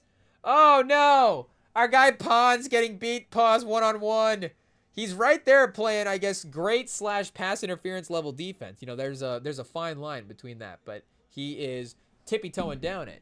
And unfortunately, Marion is able to get the big conversion. Do they update the numbers here for him? Here, they might. Over here. What do we got? No, 1 for 6? Are they taking it back with a flag here? What's happening? We need to get the update. Nope, just a false start. So not ideal for, obviously, a first down. But now we are at Marion. Oh wait, no, one for 8, 1 for 6. We're still behind a little bit, I think. I don't know. Maybe was it actually just Tony that got the pass? I thought it was number 0, but it might have been number 10. Hey yo, we're locked in, chat. It is what it is. Beck now over Mendoza in passing yards if he gets the rushing touchdown. And he's got more rush yards. He's got -7 rush yards to Mendoza's -8. So more athletic there as well, too. And another strike down the field. Oh, chat, and he's spread it out now as well, too. This is Bowman now, 1 for 22. We're getting that one right. It is what it is. Yeah, Marion's stats are still at 1 for 6. So they're just, that pass doesn't count, unfortunately. Or it just, Tony just embodied Marion at that point. This one is actually to Tony, though. Tony down the middle. Oh, chat, we have to remember Miami has to score again, but again, their offense has been the better offense here. It's been up and down the field. They've made some big plays. Mendoza is definitely way more time to throw. I mean, the pocket is clean. The middle of the field was wide open there, too. If he wanted to even take off and run, he probably could have picked up a first down as well.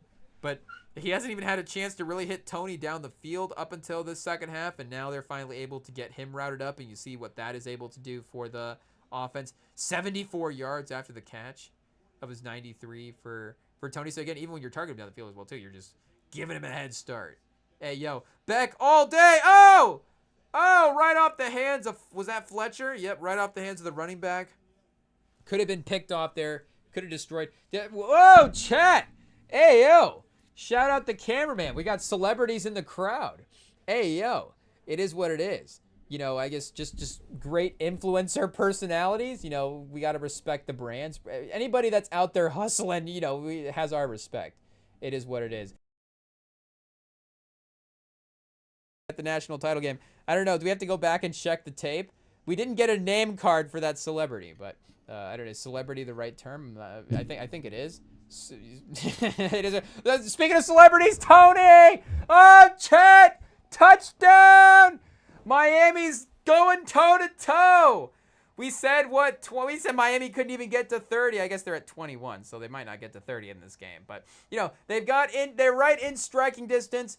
Indiana's still at 24, so that's still the bar. They're right there. Indiana's pushed it all the way to the max pause with the amount of points they can score. If Miami can get to 25, 27, is 27 out of reach? Not with the way that their offensive line is playing, though.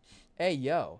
I feel like that, you know, the next drive they can score. I feel like, I mean, do we have to say it? Indiana, big drive, Jim. You know, Mendoza, he might have to score a touchdown on this drive.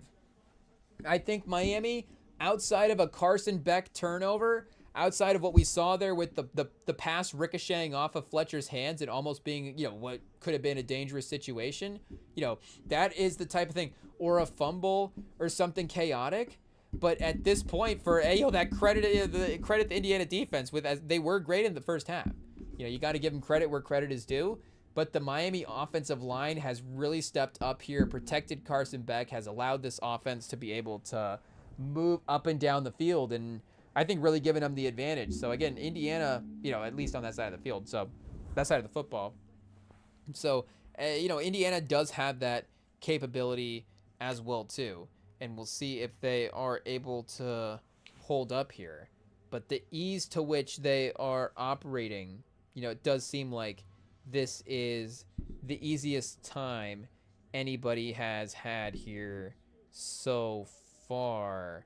Let's see. I'm looking up at the scoring drives. Yeah, that was 234, and they were 503 on the last touchdown drive as well, too. But 539 for Indiana on their last drive. You know, maybe just a little bit more effort, you know, having to be exerted for them to move up and down the field at this point. And remember, Miami was at 69 total yards in the first half compared to Indiana being 100 more over. And now Miami is at 318 for the game. Indiana's at 255. So they have massively outgained them in this. In the second half, even more so than I would say Miami did in the first half. Hey, yo, if we could do math a little bit quicker in our brains, pause. then we would be able to figure it out.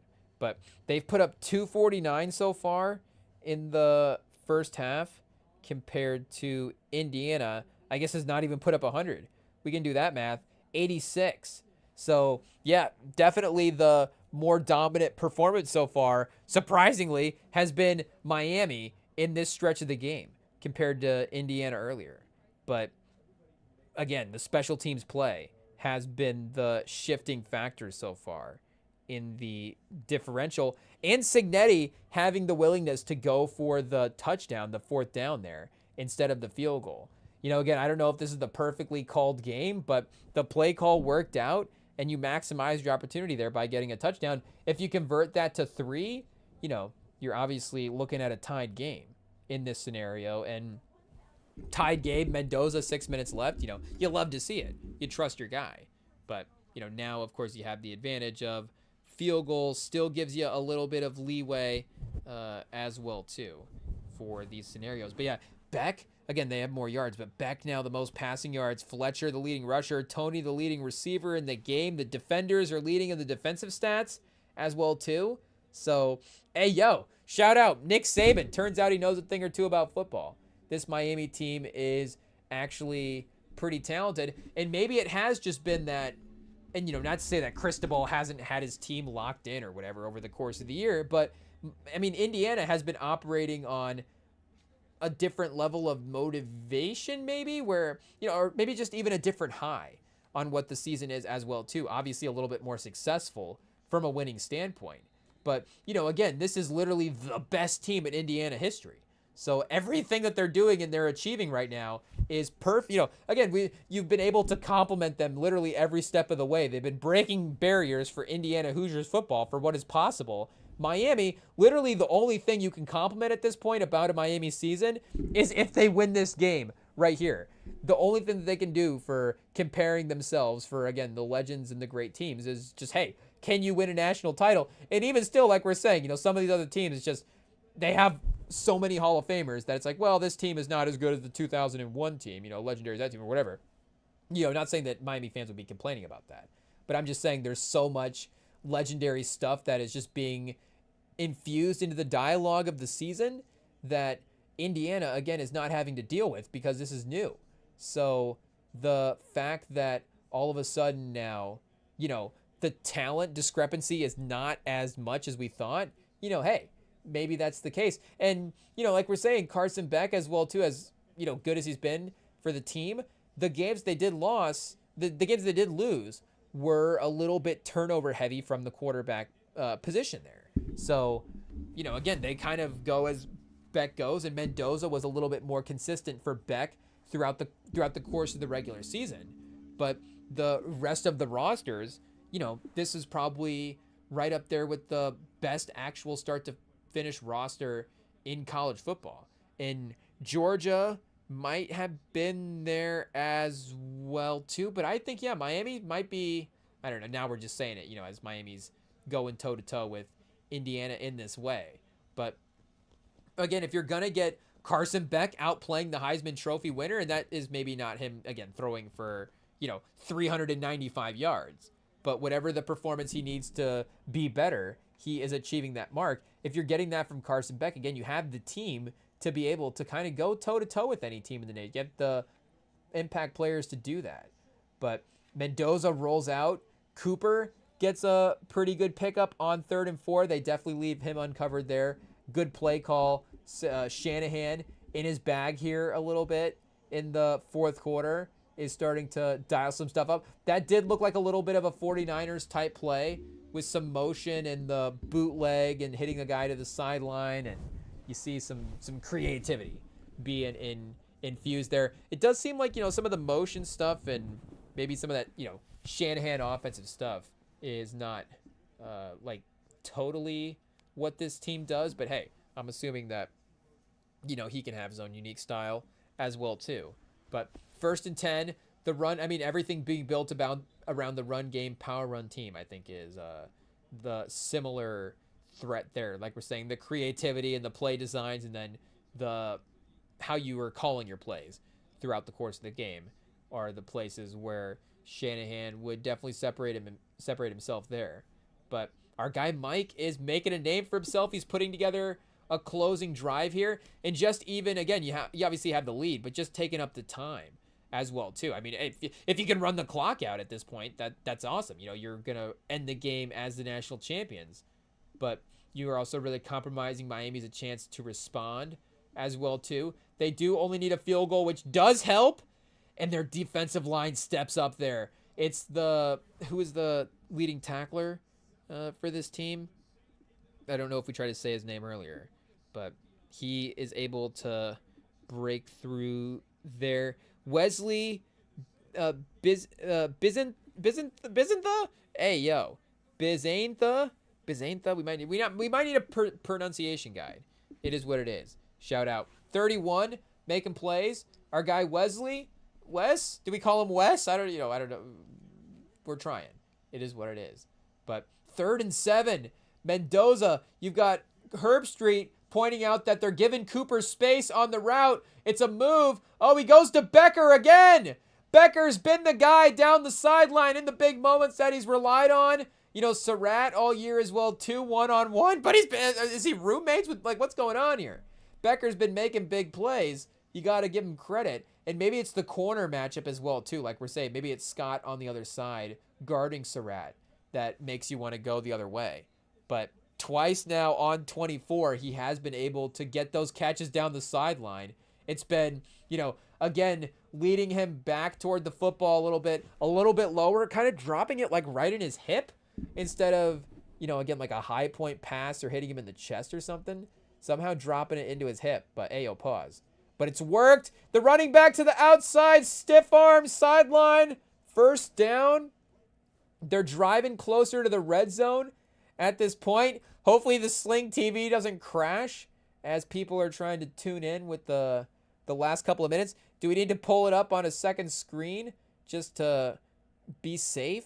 Hopefully it's I guess I don't know. Either way, if it's the Sling, if it's us, IT, fix it. Hopefully all the ITs are it might be us because I think the NBA game is buffering as well too. Not the time, IT.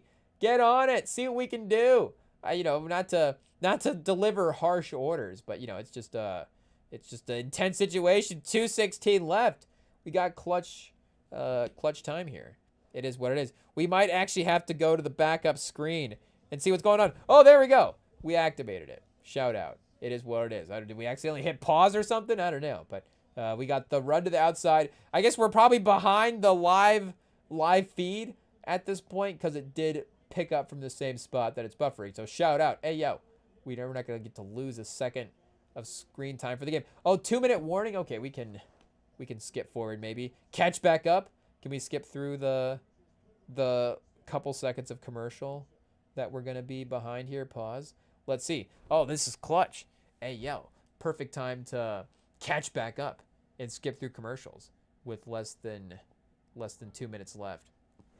So here we go. We've got Mendoza with a chance to close the game. I mean, again, they're going to need to get a stop here just based on the fact that do we need to even check the Miami timeout scenario? I guess 2 minutes left. Like if they don't get a stop here, they might actually be able to run the clock out at this point. The run game as well, too. Fletcher has obviously been the best, but we see Kalen Black is at basically 5 yards a carry for the game, 16 carries for 78 yards so far. So you would imagine that if they're even in a spot where they need to pick up one more 1st down, that they would get pretty close to being able to accomplish that.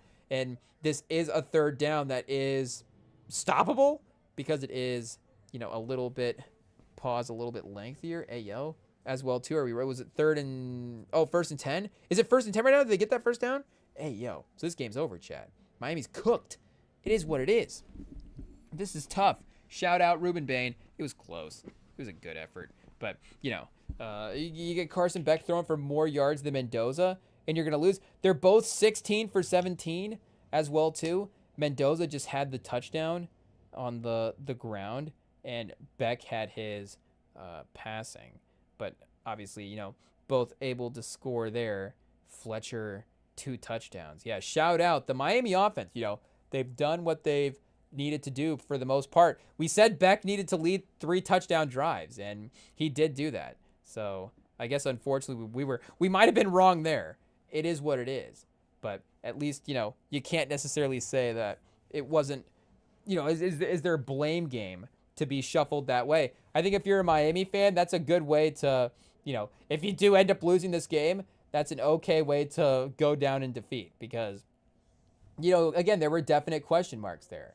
And you hate to see that, hey, we outplayed Indiana and lost the game. You hate to see that because then you're going to definitely argue, well, we are the most talented team, Ruben Bain and all these guys, it's going to make sense for sure. There's a little bit of an argument to be had there.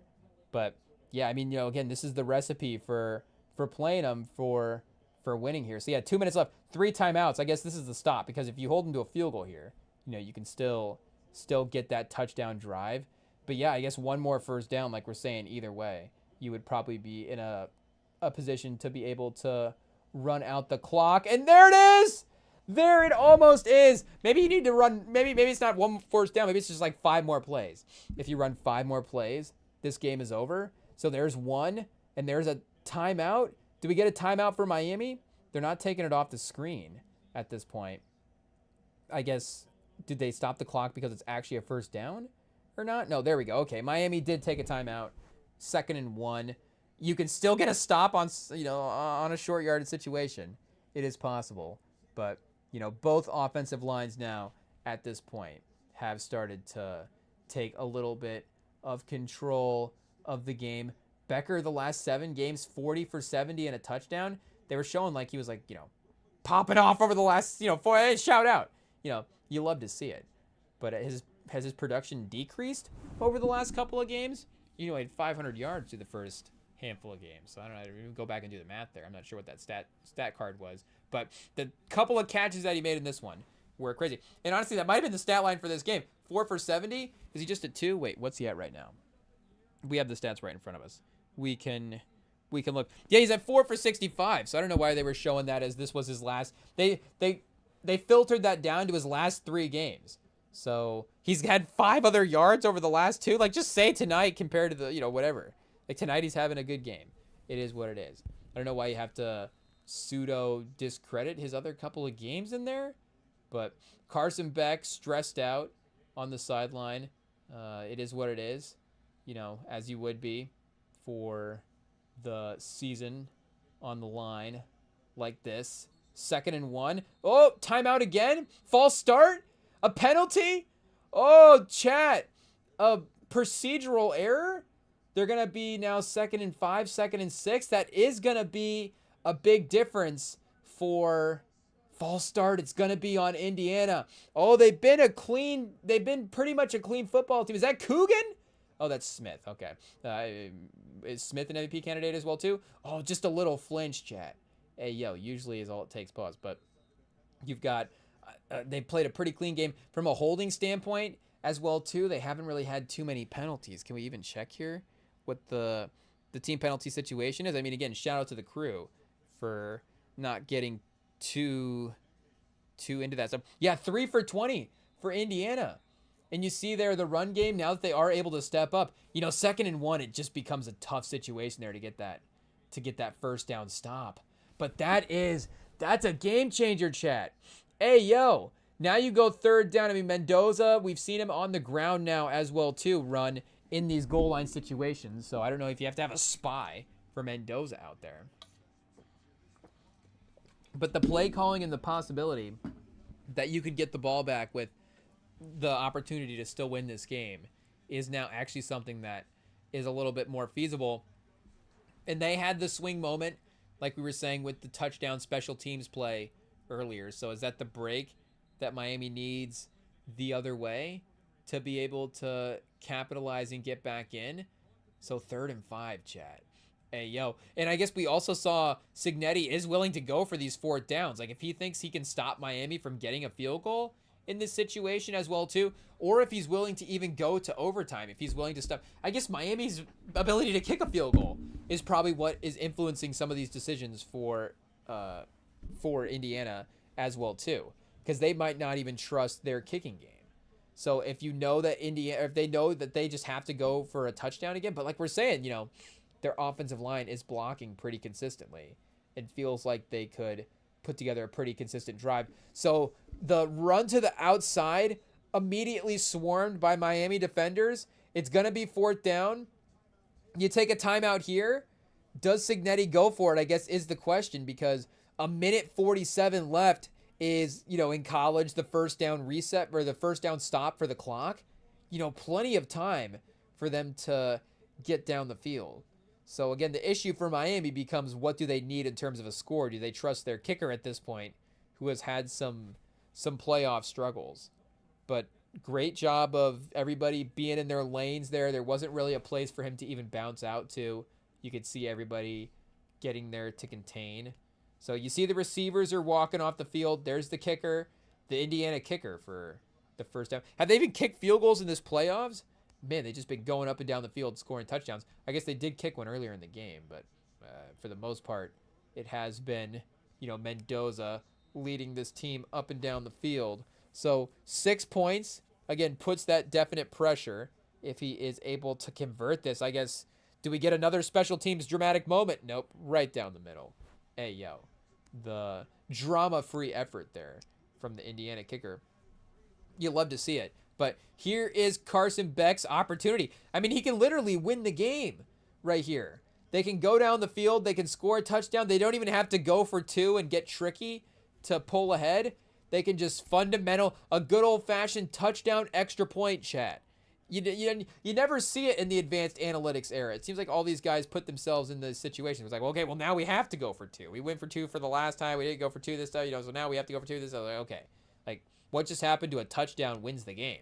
But here we go. Carson Beck, a touchdown wins the game. Mark Fletcher, a touchdown wins the game. If they're able to put together another drive here, he's got 17 touchdowns. 2 touchdowns so far on his 17 carries. So we'll see if the MVP of Miami's offense is able to step up here and put it together for one more drive, because he is the definite best performer, I think, of the game. Definitely from an offensive yardage stats, from a stat standpoint, he is the best performer of the day. So the easiest sort of MVP giveaway there, if they are able to get this. Chad, I'm not gonna lie, I'm probably like 65. What's the win percentage? We need to check win percentage for Miami. Hey, yo, I think REMINGTOM Analytics say they might have like a 65% chance to win this. 2/3 might be a little aggressive at this point. Is that even a win probability? 19? Oh, wait, what are we sitting at? 8? It's 8% right now. They've got the ball with a minute 42, and they've got to go 75 yards. I mean, it's not 8%.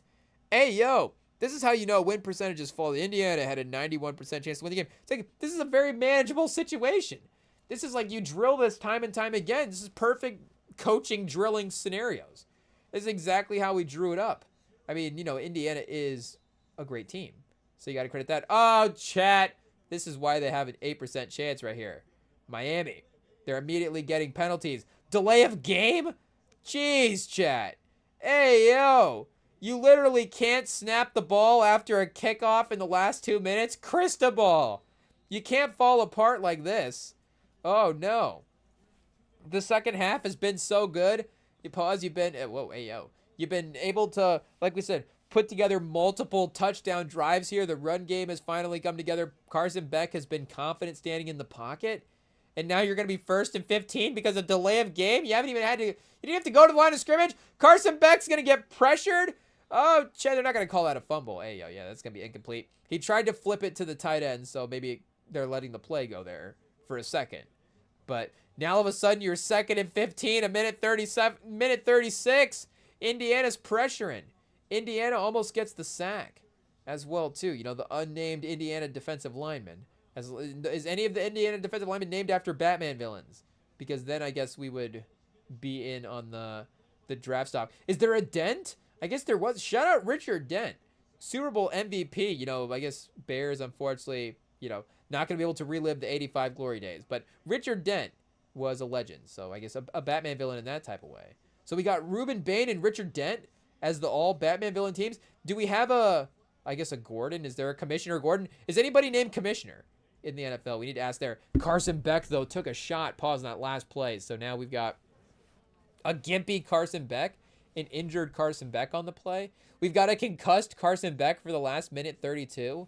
At least the roughing the passer makes up for the false start in a free 15 yards. I mean, hey, yo.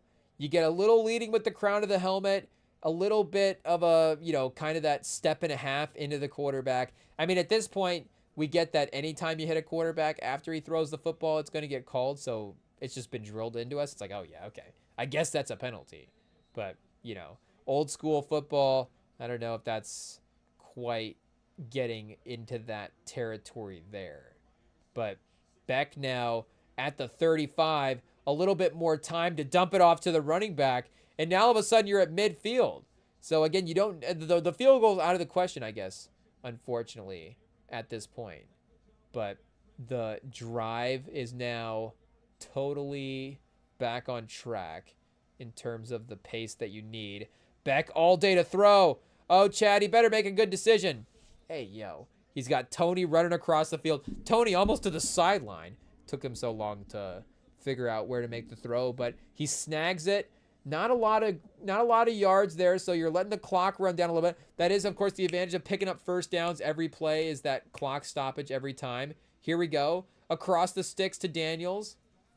You probably would have liked to have gotten out of bounds there to stop the clock in full, but you will at least get the momentary stoppage. Do we get Indiana calling a timeout at all? Signetti's probably not going to. No, there we go. They let it go. 50 seconds for it. Oh, no, Signetti will. We've got the line judge running out. I don't see a flag. And Miami's got no timeouts. So Signetti waits all the way. Yeah, you got to let them use up all the clock that they're going to use up for sure. And then if they're getting ready to run the play, call the timeout. I mean, the free stoppage for them is one thing. And there we go, chat. 50 seconds left in the fourth quarter. We finally get a sideline cutaway to Michael Irvin. It took them down 6 seconds, and now they have an opportunity to win the game. And Michael Irvin definitely locked in. Hey, yo, maybe he's just been way more quiet, way more focused in this game. It is what it is. But good to see him. I think the over-under, we did not hit the over-under for Michael Irvin cutaways. I think we had it set at like 75. It was 87. It was his number at Miami. Or was it 47? Yeah, we're getting mixed up again. It was 47, his number at Miami. But I think we're about 46 and a half short of getting there. Carson Beck, 8 wins when tied or trailing in the fourth quarter. So, again, he has, even going back to Georgia at times as well, too, been clutch for that team there. Will it result in a national title? Imagine Kirby Smart. I don't know if this goes for Kirby Smart credit. It's like giving Mahomes credit when Josh Allen loses. But, it's like, oh, a Kirby Smart quarterback, another Kirby Smart quarterback wins the national title. Oh, chat, there it is. There it is. It's not D'Angelo Pons, but it's an interception. Carson Beck, he had the guy. He had him there too as well. Just a little off target, obviously. A little too far inside. I want to say maybe even some miscommunication. Was that miscommunication or a bad line? That could have been a bad line on that throw as well too. It was a little bit of a rocket, more so than a lob pass. What happened to the lob pass, chat? Hey, yo. The moon ball, Russell Wilson, any of these kids watch, it doesn't matter. Hey, yo. Maybe the penalty will change the outcome. I don't think it will. I think it's going to be the unsportsmanlike conduct. Yeah, you got to penalize him, I guess. Keep it in check, guys. It is what it is. Settle down over there. You can't get out of control quite yet. Hey, yo. You haven't won the game. But you're a kneel down away from completing what is now, I guess, officially. Do we have to say it, chat? The Michigan season from 2 years ago is no longer the greatest season of all time. You think winning that championship in the 4-team college football playoff, is pretty undeniable. But now, 12-team college football playoff, 16-0. This Miami team's pretty good. Obviously, they didn't, again, go out there and dominate them. But, hey, yo, I think it was, just a little bit low, chat. If he just puts that one up over the top. Why wouldn't you just lob that? Why wouldn't you just throw that into the end zone and let him run underneath it? It is what it is. The kneel down, do they have to run one more kneel down? Is he going to get a safety here? Is there going to be some shenanigans at the end of the game? I don't know. Oh, chat, our live stream's behind the ESPN. It is what it is. The game's final on ESPN. It's official. We ranked this team the 4th best team in college football history, or since this century. Because I guess 2001 Miami, that would be for the last 25 years. So just looking at the roster, again, we'll go watch the tape after. They're going to have to run a play here, chat. Hey, yo, Mendoza, quarterback sneak? Is that a safety? Oh, chat, Miami couldn't even get a safety at the end of the game. They would have got the ball back there as well, too. Would have made things interesting. Curt Cignetti, he rules college football. Oh, the security guard gets the Gatorade, not Cignetti, but hey, at least he'll be dry for the podium. Pause. It is what it is, but the minute Saban leaves, I mean, who's to say, obviously, what a Cignetti versus Saban battle would have been, or even Cignetti versus Kirby Smart. He did go up against Dan Lanning, but Miami was OBS disconnected. It's like, yeah, that's a bad take. Get this guy offline. Okay, there we are. We're back. Yeah, we apologize. Curt Cignetti, it's legit. He's the best. It is what it is. He runs the game. So now we see Curt Cignetti. Will he go to Alabama? Is essentially the question. Will Tomlin go to Alabama? Will Cignetti go to Alabama? Will Tomlin go to Indiana after Cignetti goes to Alabama? I don't know. But that is, I guess the only thing left on the table for him at this point, because he has already in 2 seasons accomplished everything he needs to accomplish at Indiana. He's brought the national title to the team, and we can only hope, I guess, a cheating scandal will, make this one not as cool as the Michigan as the Michigan scandal. Hey, as the Michigan title, the totally legit Michigan title is, I guess what we're trying to defend there. It is what it is. Again, shout out to Bain, shout out to Miami. They really were right there up until that, with literally an opportunity on that last drive to win the game. Literally a receiver running open with a chance to win. Unfortunately, things happen. It is what it is. But yeah, again, really, 2019 LSU, 2001, Miami. There might be a couple teams, but that's the point. The point is there is just a couple of teams.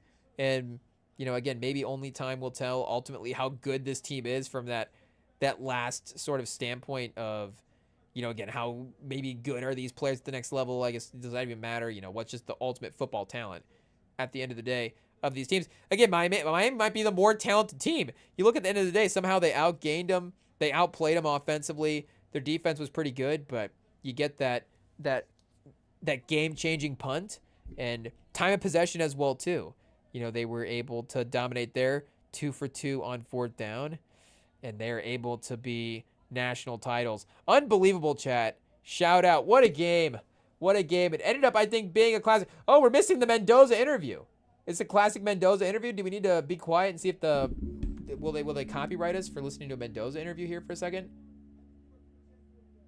Oh, well, of course we picked up right at the end. It is what it is. I'm sure we can go back and watch it on the tube. It'll be there. It'll be iconic. So chat, next is draft season, I guess, for these, of course, players in terms of where we'll be seeing them in relation to our live streams, because we'll be locked in on some of the draft stuff.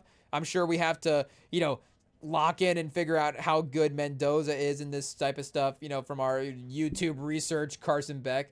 We'll see what we find here. But, yeah, great game, great season, great job by Cignetti. Indiana is the best team since we